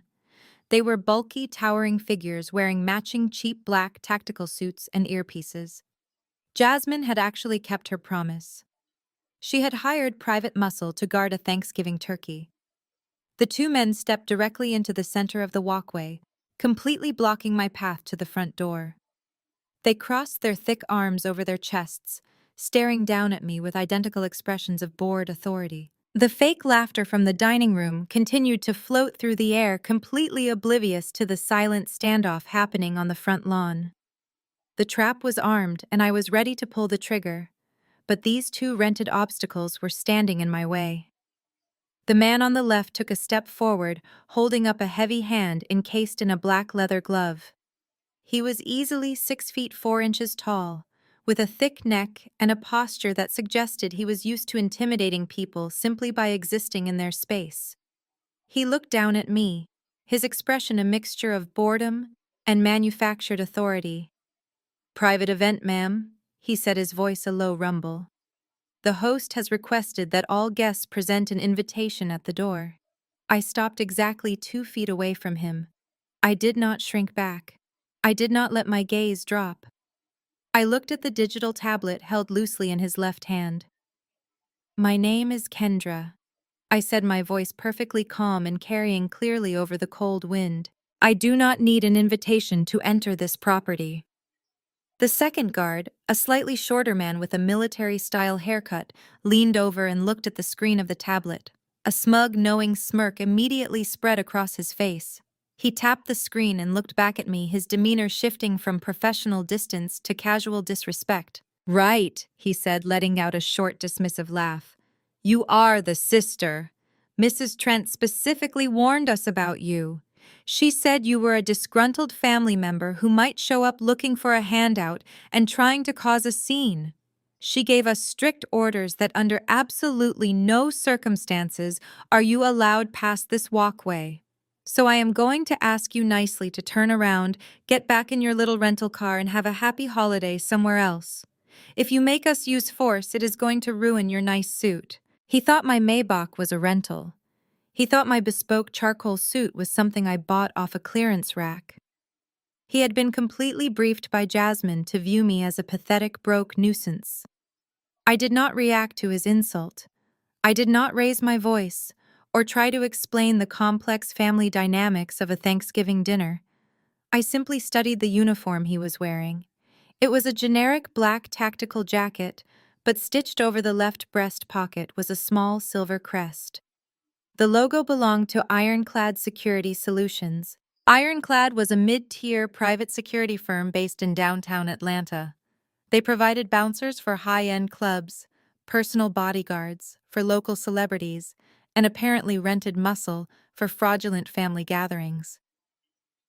What these two men standing on the cold pavement did not know was that ironclad security solutions had barely survived the economic downturn 2 years ago.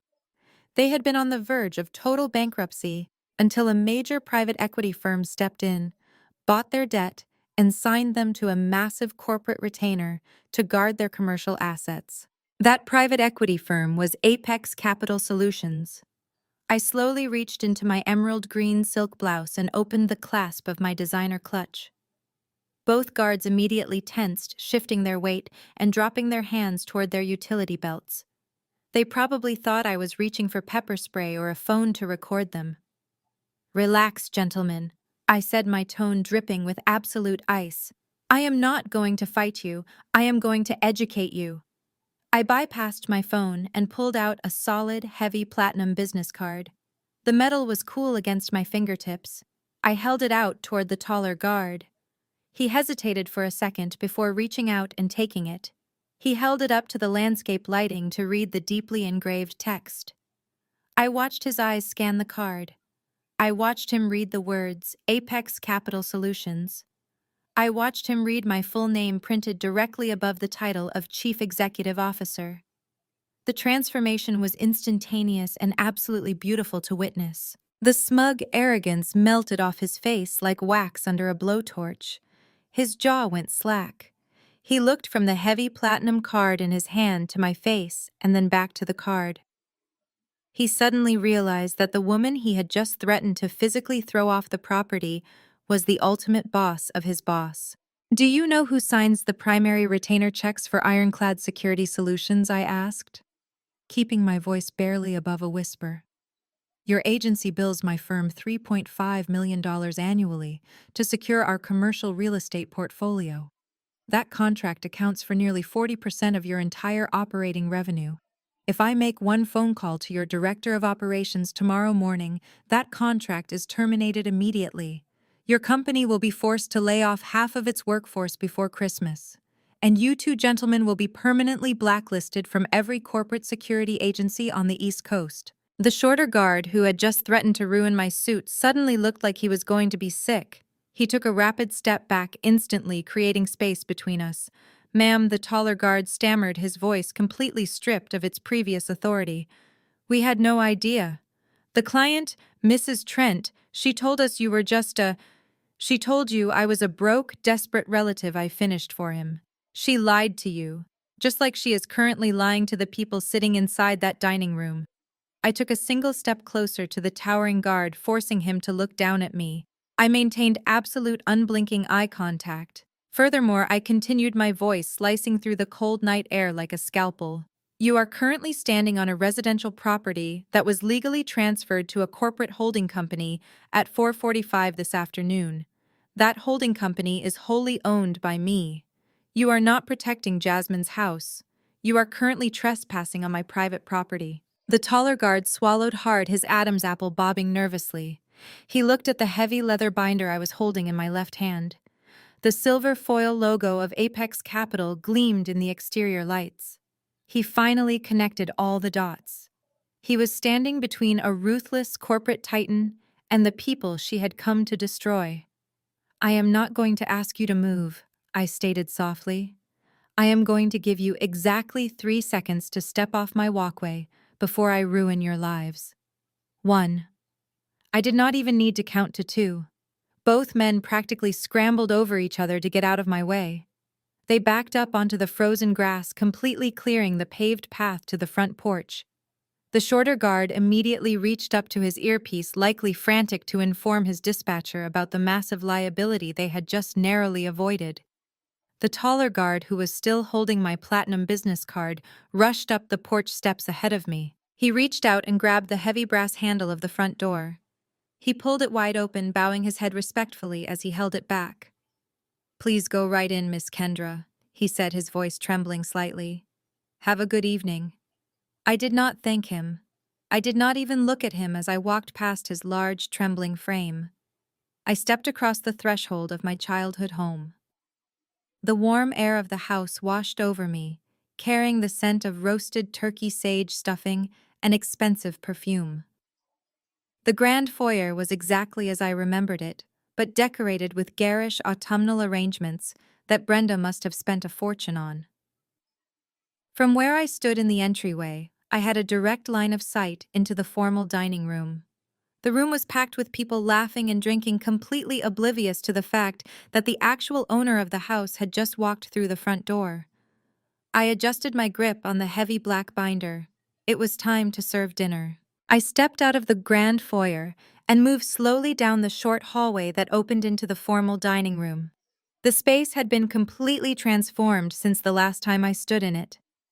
The dining room was suffocatingly warm, smelling of roasted sage, expensive French perfume, and the distinct metallic tang of pure fear. Brenda had gone to absurd lengths to impress her new in-laws. The long mahogany table was draped in heavy, pristine white linen. Tall, highly impractical autumnal floral arrangements blocked the guests from seeing each other clearly across the table. Heavy silver serving trays, which were obviously rented for the occasion, caught the warm glow of the overhead crystal chandelier. It was a masterpiece of financial delusion. Every single item on that table, from the crystal wine goblets to the massive roasted bird sitting at the center, was paid for by fraud, embezzlement, and a defaulted second mortgage. I stepped fully through the archway, my leather stiletto heels sinking slightly into the expensive Persian rug. My sudden appearance acted like a vacuum, sucking all the air and manufactured joy directly out of the room. A cousin sitting near the near end of the table gasped softly, dropping her linen napkin onto her plate. My uncle lowered his wine glass, his eyes darting frantically between me and Brenda. Within a matter of seconds, the loud, pretentious storytelling ceased.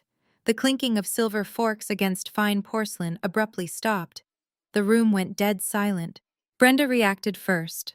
She slammed her hands flat against the table and pushed herself up so violently that her chair tipped backward, scraping loudly against the hardwood floor. It was barely caught by the extended family member sitting next to her.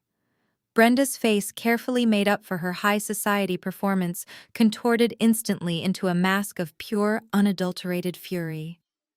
Her eyes widened and her jaw tightened as she prepared to unleash decades of rehearsed vitriol. But before Brenda could utter a single word, Jasmine was already moving. My younger sister leaped from her chair next to the head of the table. She wore a stunning emerald green silk dress that draped perfectly over her frame, a dress I now knew for an absolute fact was purchased with stolen investor capital. She practically sprinted down the length of the room, her high heels sliding slightly on the polished floor border.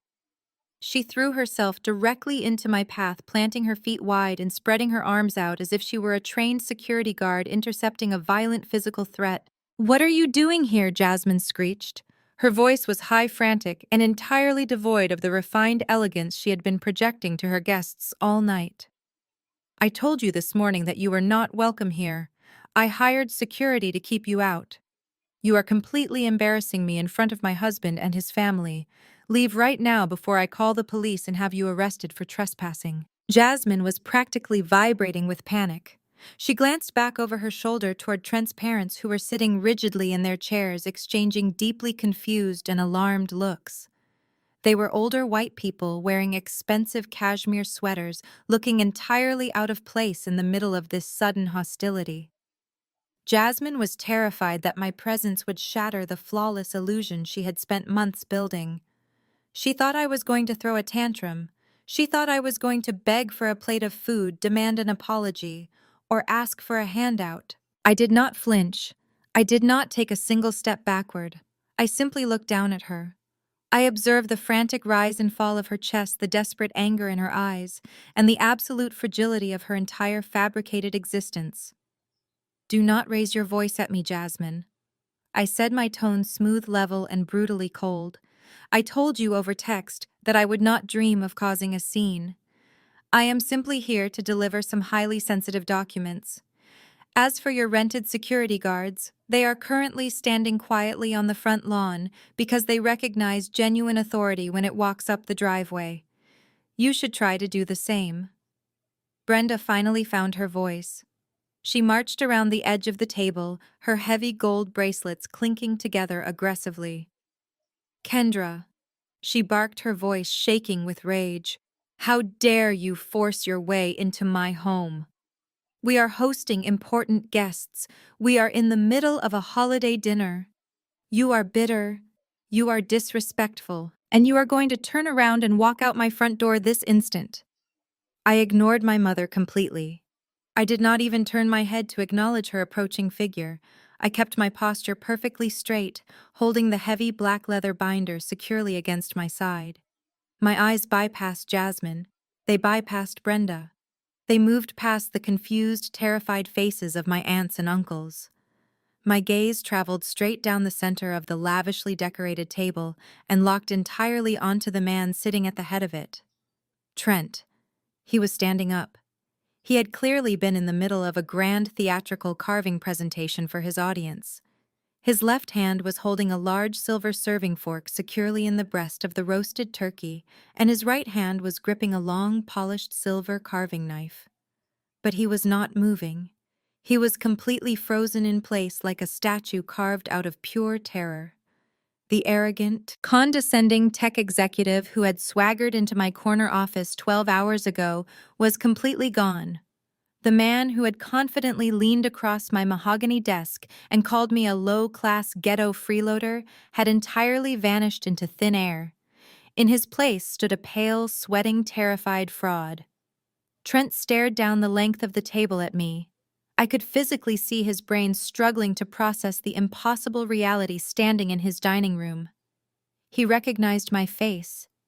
He recognized the flawless bespoke charcoal suit I was wearing. And then his wide, panicked eyes slowly dropped to the heavy black leather binder tucked under my arm. The silver foil logo of Apex Capital Solutions caught the light of the crystal chandelier gleaming like a beacon of absolute destruction. The math finally clicked. The two completely separate worlds he had constructed suddenly collided with the force of a runaway freight train. The wealthy, powerful corporate CEO who held the key to his $5 million bailout was not a stranger. She was the sister-in-law he had just banned from Thanksgiving dinner. The woman he had insulted, degraded, and dismissed as a broke outcast was the exact same woman who had quietly bought up every single cent of his corporate and personal debt earlier that afternoon. Trent opened his mouth, but absolutely no sound came out. The heavy silver carving knife in his right hand began to tremble. It started as a slight nervous shake, but quickly grew violent, the polished blade rattling audibly against the edge of the fine china platter. The color drained entirely from his face, leaving his skin a sickly ashen gray. He looked like a man who was about to face a firing squad. Jasmine, completely unaware of the profound realization paralyzing her husband, turned back to me and pointed a shaking manicured finger at the front door. "I am not going to ask you again, Kendra. Get out of my mother's house right now." I offered Trent a slow, razor-sharp smile that did not reach my eyes. I lifted my right hand and gently tapped the cover of the thick leather binder. "I told you I would personally deliver the final contracts to your residence this evening, Trent," I said. My voice was perfectly calm, but it carried clearly across the dead silent room, echoing off the high ceilings and sinking into the marrow of his bones. I am a woman of my word. I brushed past my sister without breaking my stride. Jasmine reached out her fingers, clawing frantically to grab the sleeve of my tailored jacket, but I sidestepped her with effortless, calculated grace. Her hand caught nothing but empty air, causing her to stumble forward slightly, the hem of her expensive silk dress catching awkwardly on the leg of a dining chair. I did not stop to watch her regain her balance. I kept my posture rigidly straight, walking deliberately down the length of the long mahogany dining table. The atmosphere in the room had shifted from a pretentious holiday celebration to a suffocating, paralyzed hostage situation. Every single face was turned toward me. Uncle George sat frozen with a linen napkin pressed halfway to his mouth. A cousin sitting near the window had stopped breathing entirely. Towards the far end of the table, Trent's parents sat rigidly in their seats. His mother, wearing a tight string of pearls and a forced, uncomfortable expression, looked absolutely appalled by the sudden breach of high society etiquette. His father gripped his crystal water glass so tightly his knuckles were white. They were the absolute epitome of the old money aesthetic Trent had sold to my mother and sister. I knew for a fact they were just as drowning in hidden debt as he was. I reached the head of the table. Trent was still standing directly in front of his chair. He was breathing heavily, his chest rising and falling in rapid, shallow jerks beneath his designer cashmere sweater. The large silver carving knife in his right hand was shaking so violently that the polished metal blade rattled audibly against the edge of the fine china serving platter. I did not break eye contact with him. I took the heavy black leather binder from under my arm. I did not place it down gently. I did not slide it respectfully across the linen. I held it a few inches above the surface, right in the center of the space between his plate and the massive roasted turkey, and I let it drop. The impact was deafening. The thick custom-reinforced binder hit the solid mahogany table with a loud, violent crack that echoed sharply off the dining room walls. The heavy metal rings inside snapped against the wood. The sheer force of the drop sent a physical shockwave rippling across the table. The tall crystal wine goblets rattled dangerously against each other.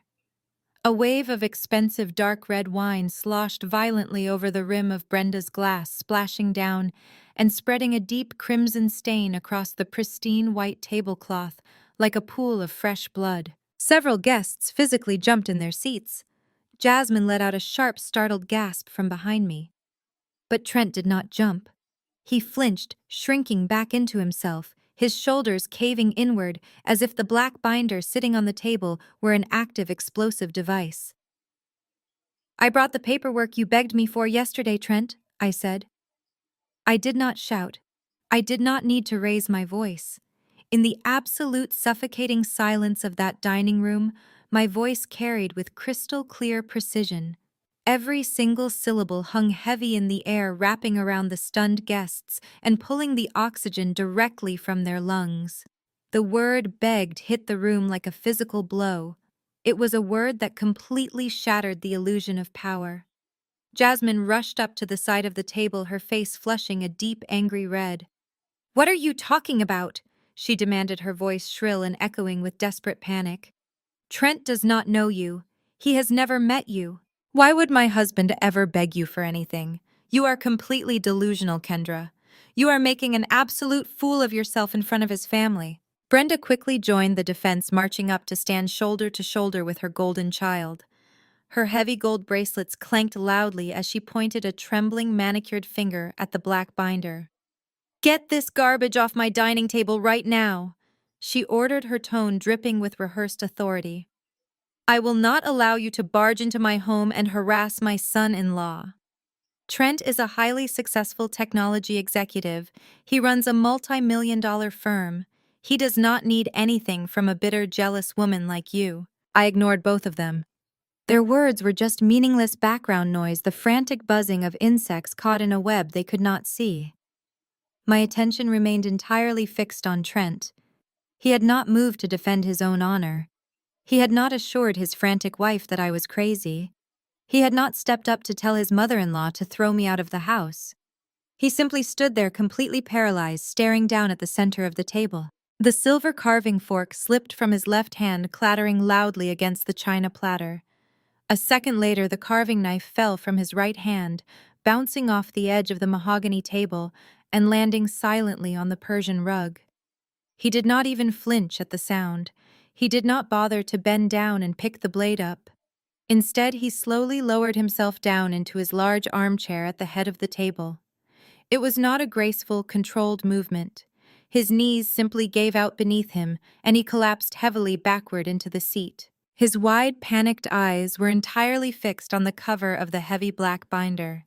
The bright, unforgiving light from the overhead crystal chandelier poured down onto the table, perfectly illuminating the thick leather. The silver foil logo was deeply embossed right in the center, gleaming sharply. Apex Capital Solutions. I stood completely still, watching the devastating realization finalize in his mind. Yesterday morning, this exact man had marched into my corner office, slammed his own flimsy leather portfolio onto my mahogany desk, and demanded an emergency $5 million bridge loan to save himself from federal bankruptcy. He had confidently sat in my guest chair and arrogantly insulted my family, my background, and my character. He had called me low class and ghetto, completely unaware that he was speaking directly to the chief executive officer. He was begging for financial salvation. He had actually left my office thinking he had charmed me. He had driven home believing he had successfully manipulated a corporate diversity hire into securing the massive loan he desperately needed to cover his wire fraud. But looking at the massive, terrifying binder sitting next to his Thanksgiving dinner, Trent finally understood the catastrophic magnitude of his mistake. He looked at the gleaming corporate logo, his chest heaving, and then he slowly tilted his head back and looked up at my face.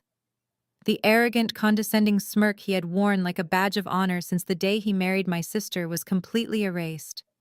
The smug, superior attitude that had successfully charmed my mother into mortgaging her fully paid-off home had entirely evaporated.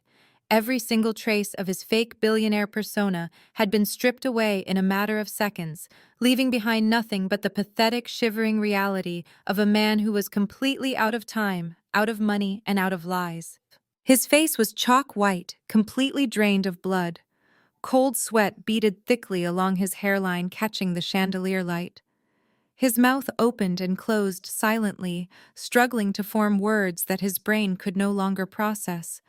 He looked up at me with a profound, absolute terror.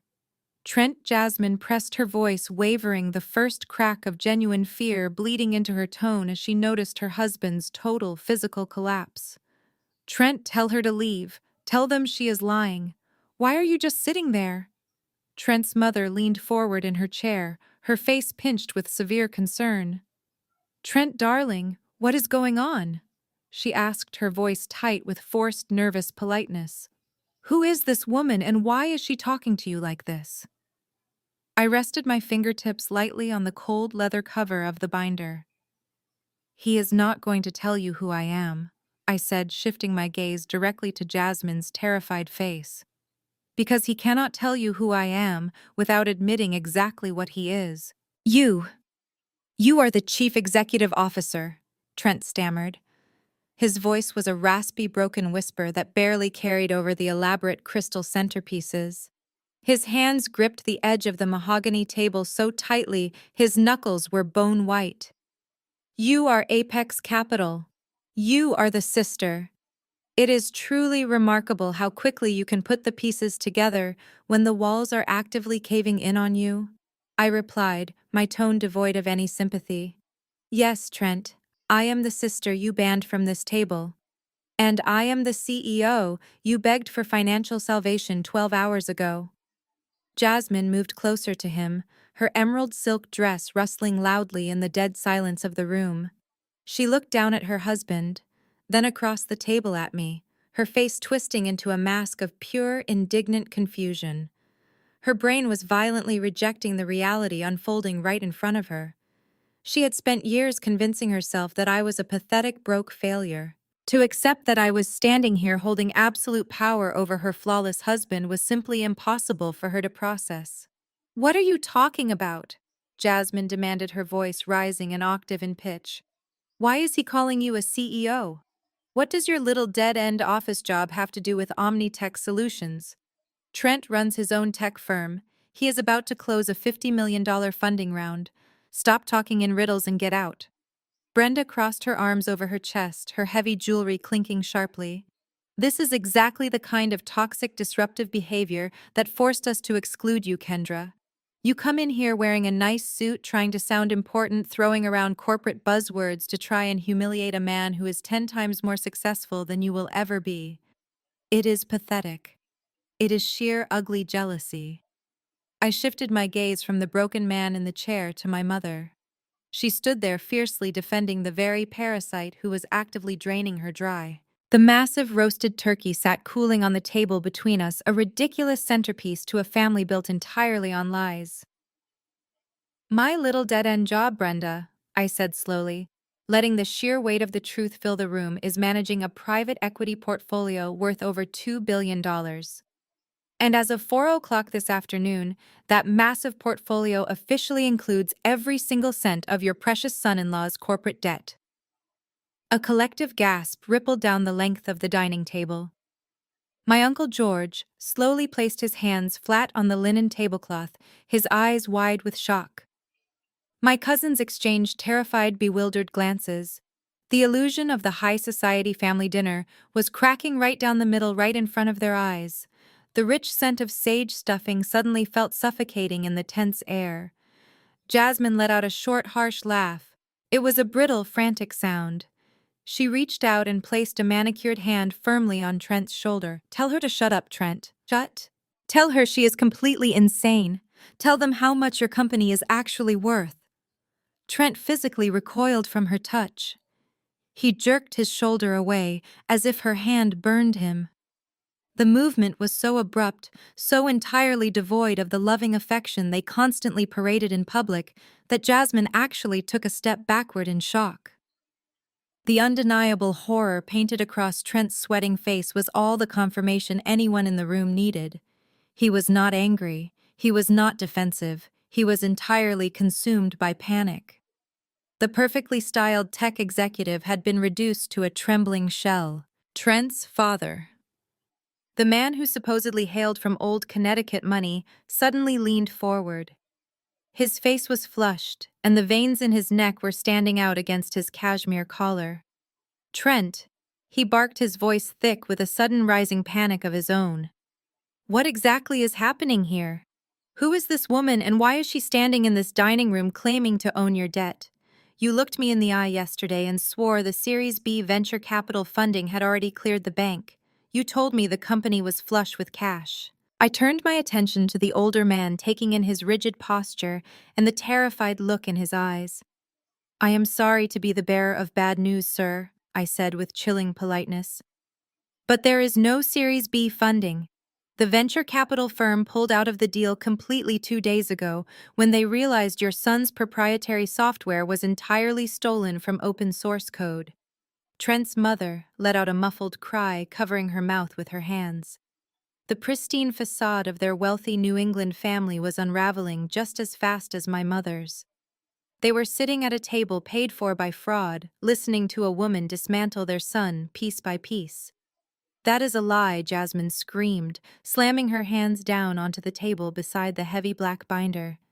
The crystal glasses shook violently. "You are making all of this up to ruin my Thanksgiving. Trent, tell her she is a liar. Tell everyone right now." I gestured gracefully toward the man slumping in the armchair. "Please, Trent." I offered, my voice smooth and inviting. "Do not let me interrupt the holiday festivities. Your beautiful bride asked you a direct question. Your father asked you a direct question. Stand up and tell the room about your highly successful company. Tell them how you spent your morning sitting in my guest chair, sweating through your designer vest, practically begging me for a $5 million bridge loan just so you could make payroll on Friday." The silence that followed was absolute and crushing. The only sound in the room was the rapid, shallow gasping of Trent's breathing and the steady ticking of the grandfather clock in the hallway. He looked like a fish pulled out of the water, suffocating under the heavy atmosphere of the dining room. He looked up at Jasmine. Her eyes were wide, pleading with him to say something, anything, to restore the perfect reality she had bought and paid for. He looked over at Brenda, whose face was slowly draining of color as she watched her golden son-in-law crumble. He looked down the table at his own parents, who were staring at him with mounting disgust and terror. Finally, Trent opened his mouth. His lips trembled. He swallowed hard, his Adam's apple bobbing visibly against his collar. "Jasmine, he started, his voice cracking horribly. It is complicated. The market shifted and—" He could not finish the sentence. The lie died in his throat.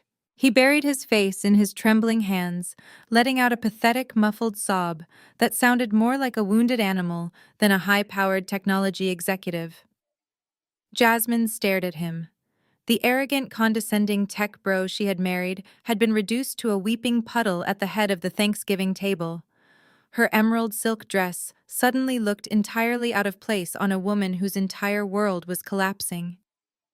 She slowly backed away from the chair, her hands shaking uncontrollably. The truth was violently forcing its way into her brain. destroying the fantasy life she had weaponized against me for years. Brenda stood completely paralyzed. The heavy gold bracelets on her wrists hung motionless. She looked from Trent to me, her eyes darting back and forth as her brain desperately tried to find a way to blame me for this profound humiliation. She wanted to scream at me to order me out of the house, but the undeniable reality of Trent's tears robbed her of her authority. I watched them break. It was a methodical, beautiful destruction. I felt absolutely nothing but the cold, steady pulse of ultimate victory. They had spent their entire lives trying to make me feel small. They had shoved me into the shadows so their golden child could shine. But right now, I was the only person in the room left standing tall. "He cannot tell you the truth, Jasmine," I said, breaking the heavy silence. My voice was a sharp, unforgiving blade slicing through the room. Because doing so would require him to admit that his entire existence is a complete fabrication. He cannot tell you the truth because he is a coward. I took a deliberate step closer to the table. I reached out and placed my hand flat on the cover of the heavy black binder. The silver foil logo of Apex Capital Solutions felt cool and solid against my palm.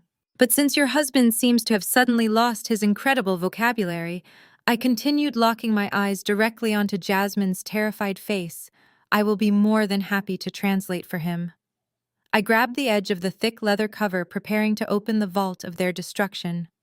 I flipped the heavy leather cover back.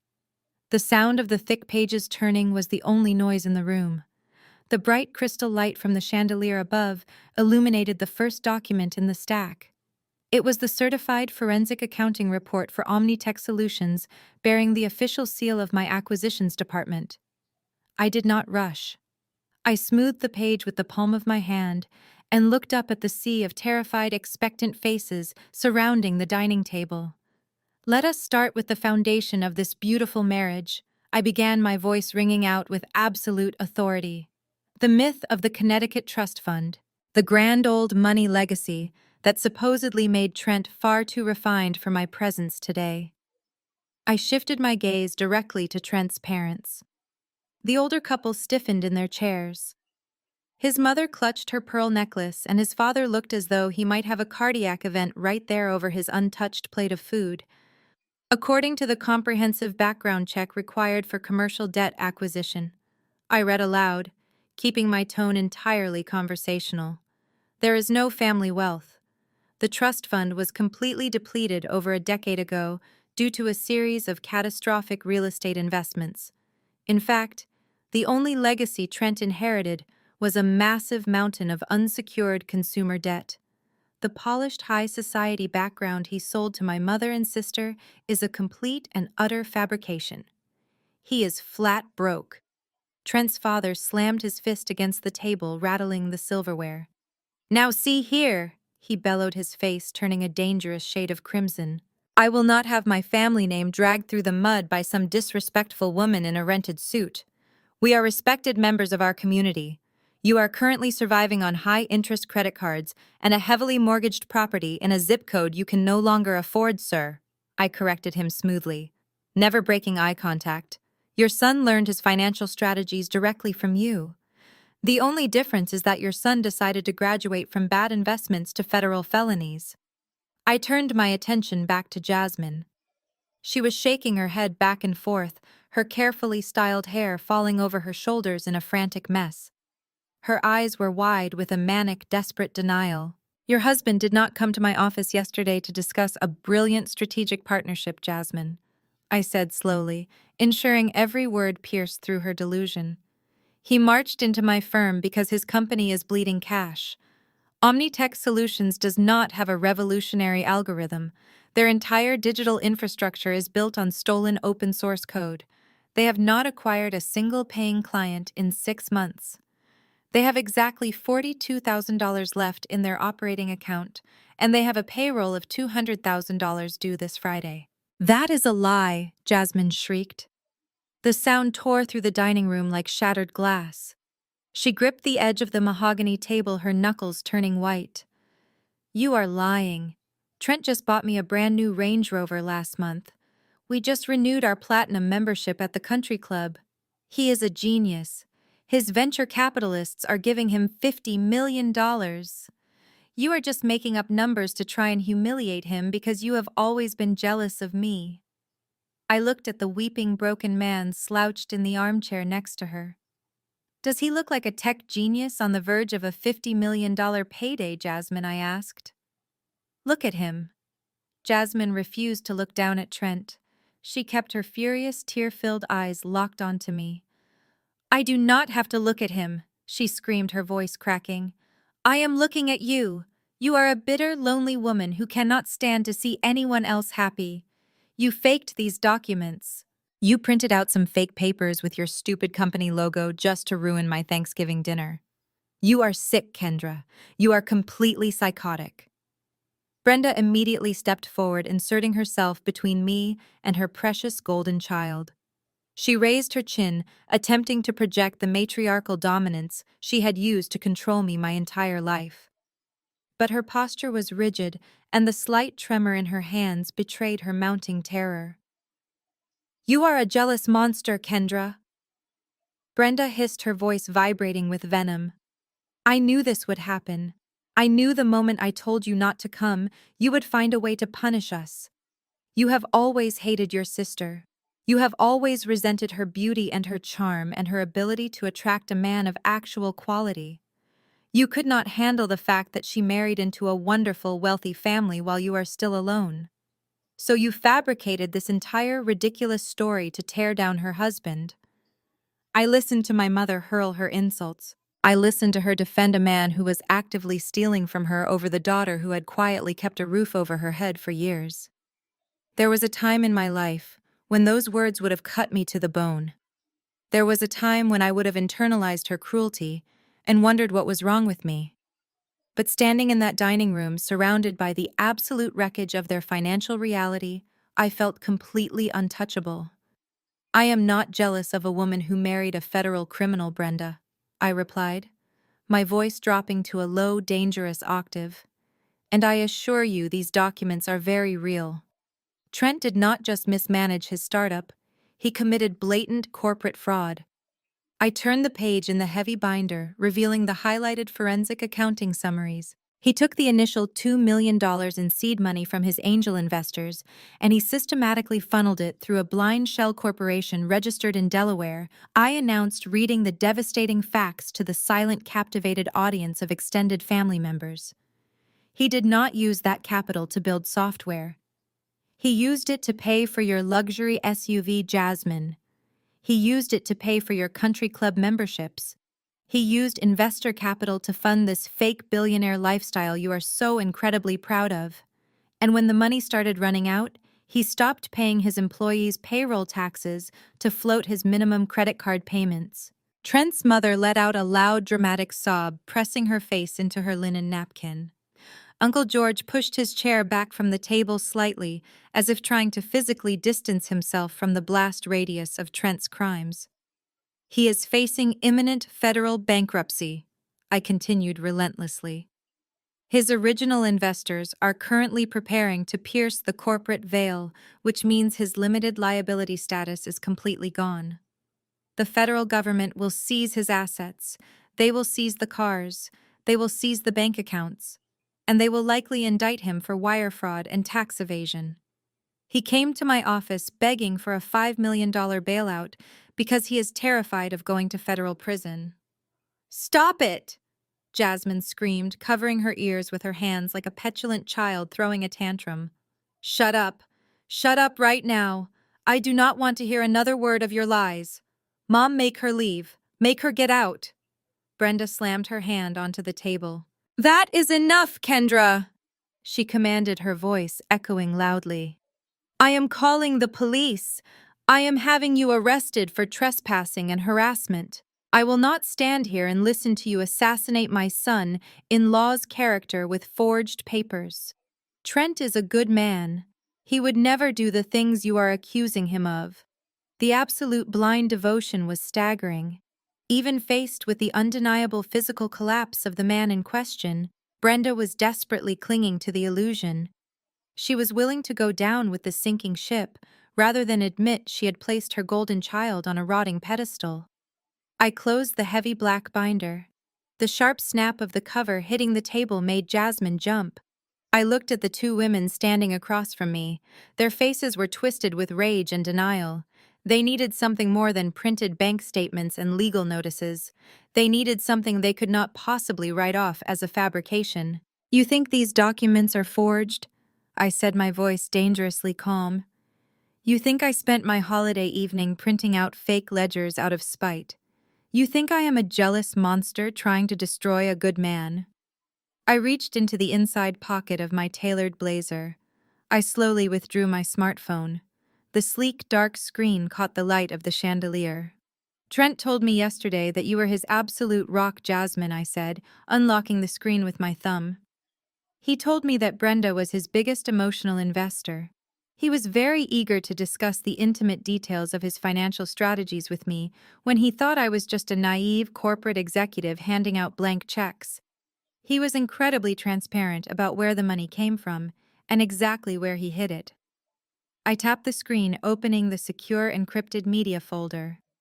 I selected the audio file I had recorded in my corner office just a few short hours ago. "Since you absolutely refuse to believe the certified forensic accounting," I said, holding the phone up so everyone in the room could see it clearly, "then let us hear the truth directly from the source. Let us see how your highly successful husband defends himself in his own words." I pressed play. The crisp digital audio cut through the stifling air of the dining room. My smartphone speaker was small, but in that absolute graveyard of silence, it sounded exactly like a megaphone broadcasting a public execution. First came my own recorded voice, perfectly calm and measured, asking him how a tech startup burned through $600,000 without acquiring a single new client. Then came Trent's response. It was not the trembling, broken whisper of the man currently sitting paralyzed at the head of the Thanksgiving table.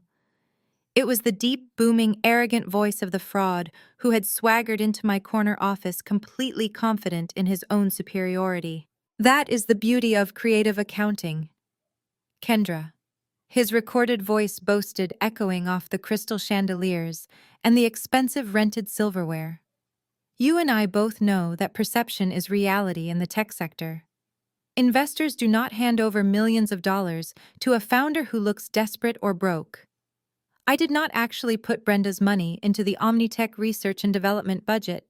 I used it to pay off my personal credit lines. I bought my wife a new luxury SUV.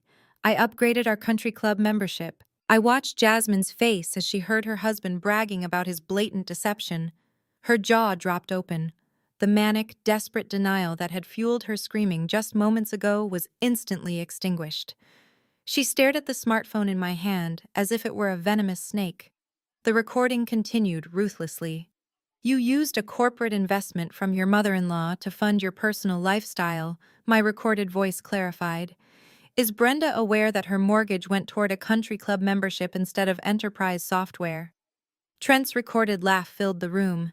It was a cold, mocking sound that completely stripped away his refined gentleman persona. "Of course not," the audio played loud and clear. "Brenda does not understand high-level finance. She just wants to brag to her friends that her son-in-law is a Silicon Valley genius. As long as Jasmine is wearing expensive jewelry and driving a nice car, Brenda is perfectly happy living in her little fantasy world." Brenda physically swayed on her feet. The heavy gold bracelets on her wrists clinked together as her hands began to shake uncontrollably. All the color rapidly drained from her face, leaving her skin a ghostly ashen gray. She looked at Trent, the man she had worshipped, the man she had mortgaged my father's legacy for, and she finally saw the parasite he truly was. He did not respect her. He thought she was a gullible, pathetic woman desperate for social validation. And he was absolutely right. But the recording was not finished. The final nail in the coffin was still waiting. I asked him on tape about hiding assets from his original investors. The entire dining room listened in collective horror as Trent bragged about his offshore accounts. "I quietly transferred our most valuable remaining liquid assets into an offshore holding company," he confessed on the audio. "The holding company is registered entirely under Jasmine's name as a separate entity. Jasmine is a useful idiot. She convinced her mother to hand over the equity to the house, and she signed the offshore paperwork without even reading it. When Omnitech officially goes under, those original investors will only find an empty shell. My personal wealth is completely shielded. I tapped the screen and stopped the playback. The sudden silence that crashed down upon the room was heavier than concrete. Jasmine could not stand anymore. The absolute devastating weight of the truth finally crushed her completely. Her legs gave out from underneath her. She stumbled backward, her designer heels catching on the Persian rug, and she collapsed heavily into one of the empty dining chairs. She did not scream this time. She bent forward, folding her body in half, and buried her face in her hands. Deep, agonizing sobs began to tear through her chest. Her flawless makeup was ruined, her perfect emerald silk dress was crumpled, and her entirely fabricated high society life was permanently destroyed. She was not a brilliant, wealthy socialite. She was a useful idiot. Her own husband had explicitly used those exact words to describe her to a complete stranger. He had used her blind vanity to manipulate her into committing federal wire fraud. She was now an unwitting accomplice to a massive financial crime, and she had absolutely nothing left to show for it except a rented car parked out on the street. Trent reached out a trembling hand toward her. "Jasmine," he whispered, his voice cracking pitifully. "Jasmine, please let me explain. Do not touch me." Jasmine shrieked, recoiling violently from him, as if his hand were covered in battery acid. She pushed her chair back, scraping the wood harshly against the floor, to get as far away from him as possible. "You used me. You ruined my life. I hate you. I absolutely hate you." At the far end of the table, Trent's parents were already standing up. They did not say a single word to their son. His father threw his linen napkin onto his untouched plate with an expression of profound, absolute disgust. His mother grabbed her designer coat from the back of her chair, her face flushed with the ultimate humiliation of being exposed in front of an entire room of strangers. They turned their backs on the weeping, broken man at the head of the table and began walking briskly toward the front door. They were abandoning him exactly as he deserved. The rest of the extended family sat in stunned, horrified silence. Nobody moved to comfort Jasmine. Nobody stepped forward to defend Brenda. They had all spent the entire evening listening to these three people brag about their immense wealth and their superior connections. Now the curtain had been ripped back, revealing a stage filled with nothing but debt fraud and profound betrayal. I stood at the head of the table observing the absolute wreckage. I did not feel an ounce of pity. They had actively created this toxic environment. They had chosen to build a family dynamic based on exclusion, superiority, and shallow aesthetics. I was simply the mirror that finally forced them to look at their own ugly reflections. Brenda stood perfectly still at the edge of the table, staring blankly at the massive roasted turkey. Her entire world had just been vaporized. The country club friends she wanted to impress would soon read about her son-in-law's federal indictment in the local papers. The wealthy in-laws she had bent over backward to accommodate had just walked out of her house in disgust.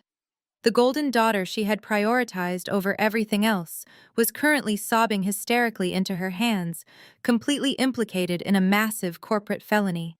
Brenda had sacrificed my father's house to buy a dream, and she had woken up in a living nightmare. She slowly turned her head and looked at me. Her eyes were red-rimmed and wide with a frantic, desperate energy. She could no longer attack my character. She could no longer claim that Trent was a better person than me. She had lost every single piece of moral and social high ground she had ever claimed to possess. So she resorted to the only weapon she had left.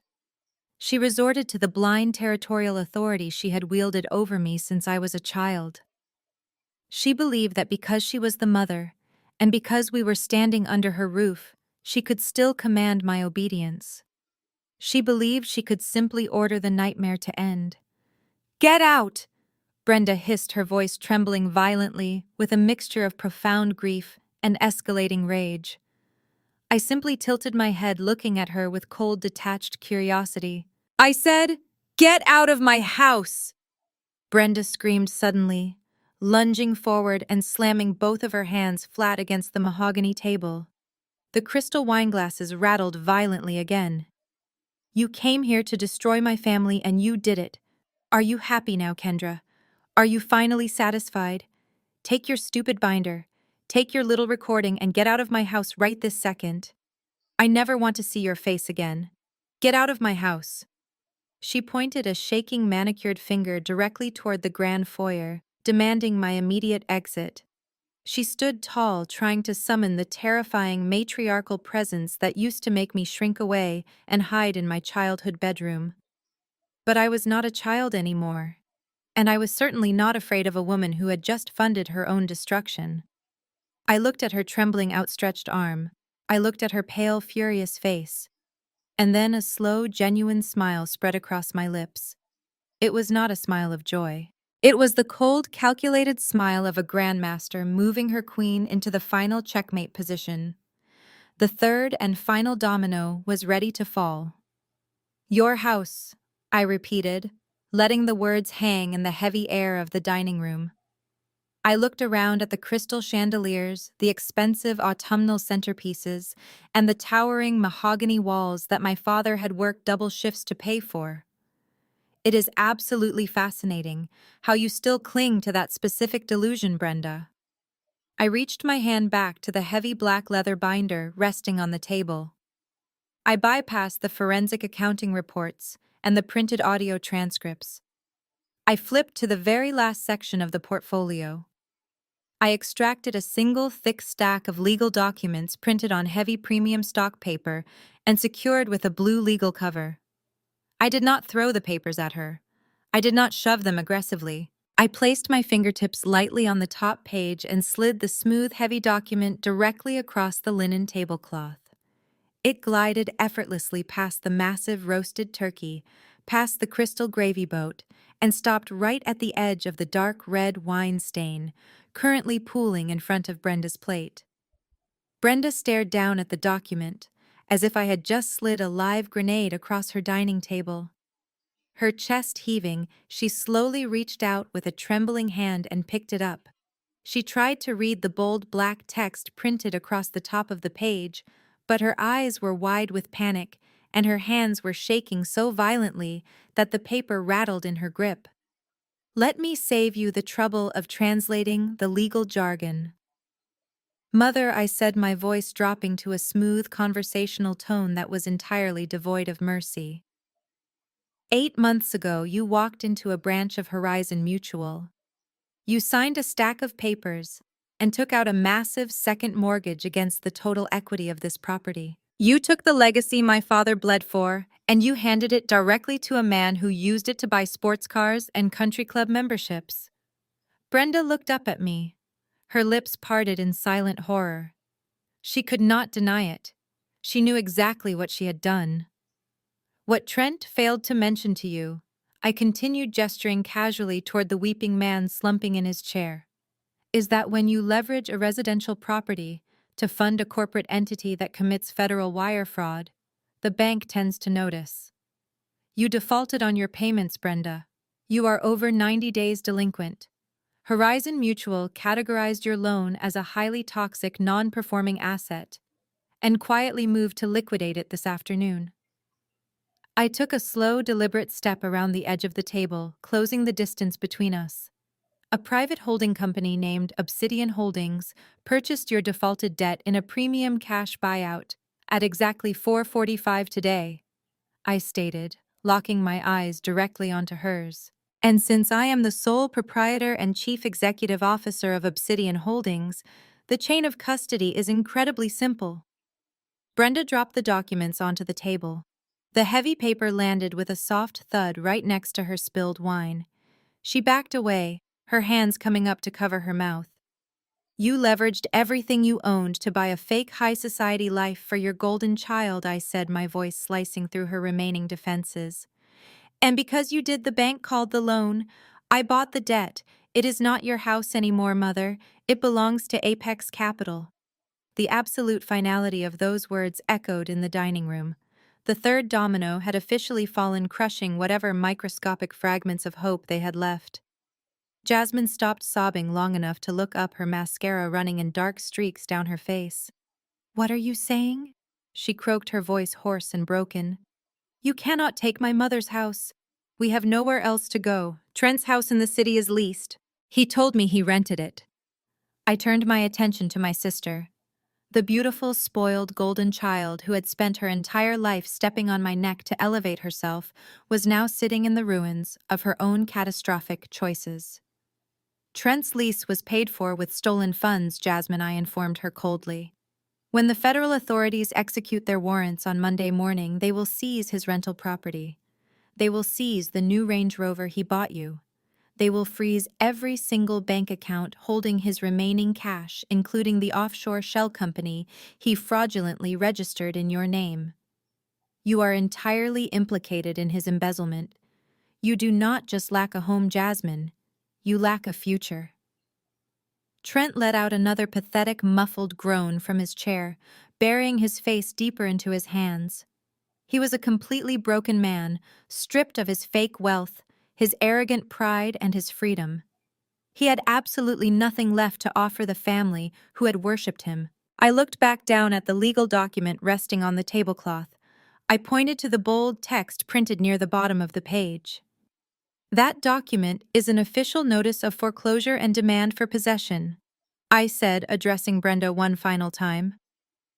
"The state of Georgia does not require a lengthy judicial review for a defaulted power of sale clause. You have exactly 30 days to vacate my property.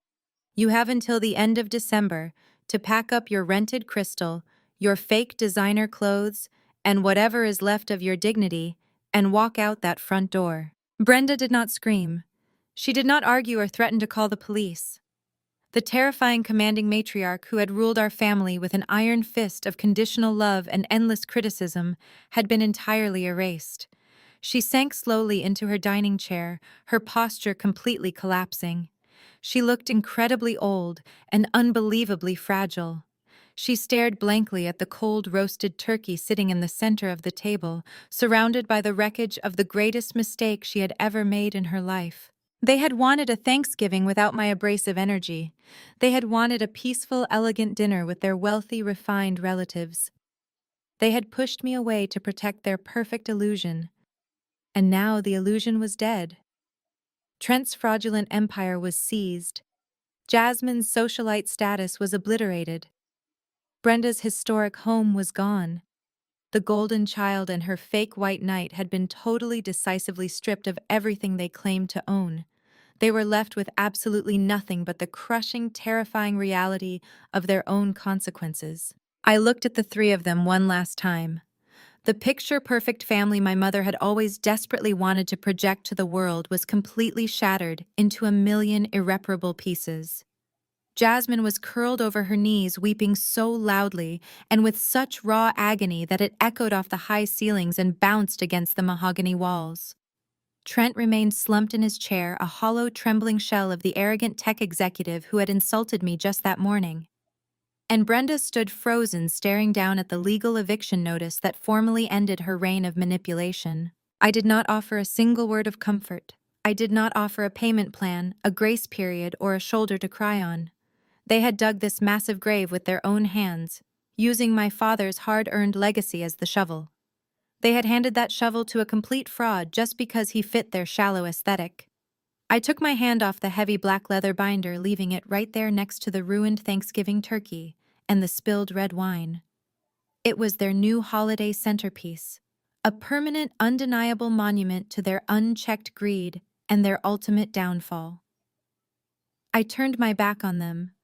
I did not wait to hear Brenda's inevitable screaming or Jasmine's frantic, desperate apologies.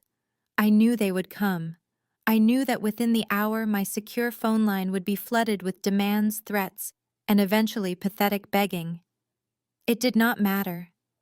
The moment I pivoted on my heel, the generational cycle of disrespect and financial abuse was permanently severed. I walked out of the formal dining room, my leather stilettos clicking sharply and rhythmically against the hardwood floor. Every single step was a physical detachment from their toxicity. The sound of their crying faded behind me, replaced by the quiet, steady ticking of the grandfather clock in the grand foyer. I reached the heavy front door and pulled it open, stepping out into the biting cold of the late November night. The crisp winter air filled my lungs, washing away the suffocating stench of expensive French perfume, roasted meat, and panicked lies. I walked down the paved driveway past the ridiculous line of rented luxury cars that would all be repossessed or returned by Monday morning. The two ironclad security guards were still standing by the large oak tree on the front lawn. As I passed them, the taller guard immediately straightened his posture, pulling his broad shoulders back, and gave me a deep, highly respectful nod. He did not say a word, but he did not have to. They understood exactly who held the real power in this equation. Marcus was waiting patiently by the matte black Maybach, holding the heavy rear door open for me. I slid into the luxurious plush leather interior, and the door closed behind me, sealing out the cold wind and the chaotic, tragic ruins of my childhood home. "Take me back to the penthouse, Marcus," I said, my voice smooth and perfectly relaxed. The powerful engine purred to life and the car glided smoothly away from the curb. We left the rented vehicles, the fake security guards, and the shattered family far behind in the rearview mirror. As we drove through the dark, quiet streets of Atlanta, I looked out the tinted window at the passing city. I felt absolutely no urge to cry. There was no dramatic cinematic monologue playing in my head about the tragic loss of my sister or the complex relationship with my mother. You cannot mourn the loss of something you never truly had. They were never my family. They were just people who shared my blood and demanded my complete subordination. What I felt sitting in the back of that car was an overwhelming, profound sense of lightness. The heavy iron anchor of their constant expectations, their endless criticisms, and their toxic belittling had finally been completely cut loose. They would spend the next 30 days frantically packing up their fake lives, calling bankruptcy lawyers, and facing the wrath of federal authorities. They would have to look their wealthy country club friends in the eye and explain why they were suddenly homeless and indicted for wire fraud. I would spend the rest of my life building a financial empire they could never touch. The Maybach pulled into the highly secure underground garage of my high-rise building. The heavy steel gates closed behind us, locking out the rest of the world. I took the private secure elevator straight up to the top floor. When the polished metal doors slid open into my penthouse, the absolute pristine silence of the space welcomed me like an old, loyal friend. The city lights of Atlanta glittered through the massive floor-to-ceiling glass windows, creating a sprawling, breathtaking landscape of endless opportunity. This was the life I had built with my own two hands through relentless work and unwavering focus. I walked over to the custom mahogany wet bar situated in the corner of my expansive living room. I reached for a heavy crystal tumbler and a bottle of 50-year-old single malt scotch that I had been saving for a truly monumental occasion. The heavy, dark amber liquid poured smoothly into the crystal, catching the ambient light of the city and glowing warmly in the dim room. I walked over to the massive window and looked down at the streets below, watching the tiny cars move like distant stars. I raised the crystal glass into the air, holding it steady in the quiet, luxurious room. "This is for you, Dad," I whispered to the empty penthouse, my voice filled with a deep, abiding respect. I got our house back. I took a slow, deliberate sip of the scotch. The incredibly rich, complex warmth of the expensive liquor spread through my chest perfectly, matching the deep, permanent peace settling into my soul. The war was officially over, and I had won everything. I stood there in the quiet, beautiful sanctuary of my own making, enjoying the absolute silence of a life finally free from them. Fade to black. The greatest lesson from my journey is that you can never shrink yourself enough to make toxic people comfortable, nor should you ever try. We are often taught that blood is thicker than water, and that family requires endless sacrifice. But loyalty should never cost you your peace, your dignity, or your financial stability. True empowerment comes from recognizing your own worth and refusing to sit at tables where you are disrespected. When you stop seeking validation from those committed to misunderstanding you, You free yourself to build an empire of your own. Your chosen isolation is always better than their fake inclusion. If you have ever had to walk away from a toxic table to protect your peace and build your own empire, hit the like button, subscribe, and share your story of breaking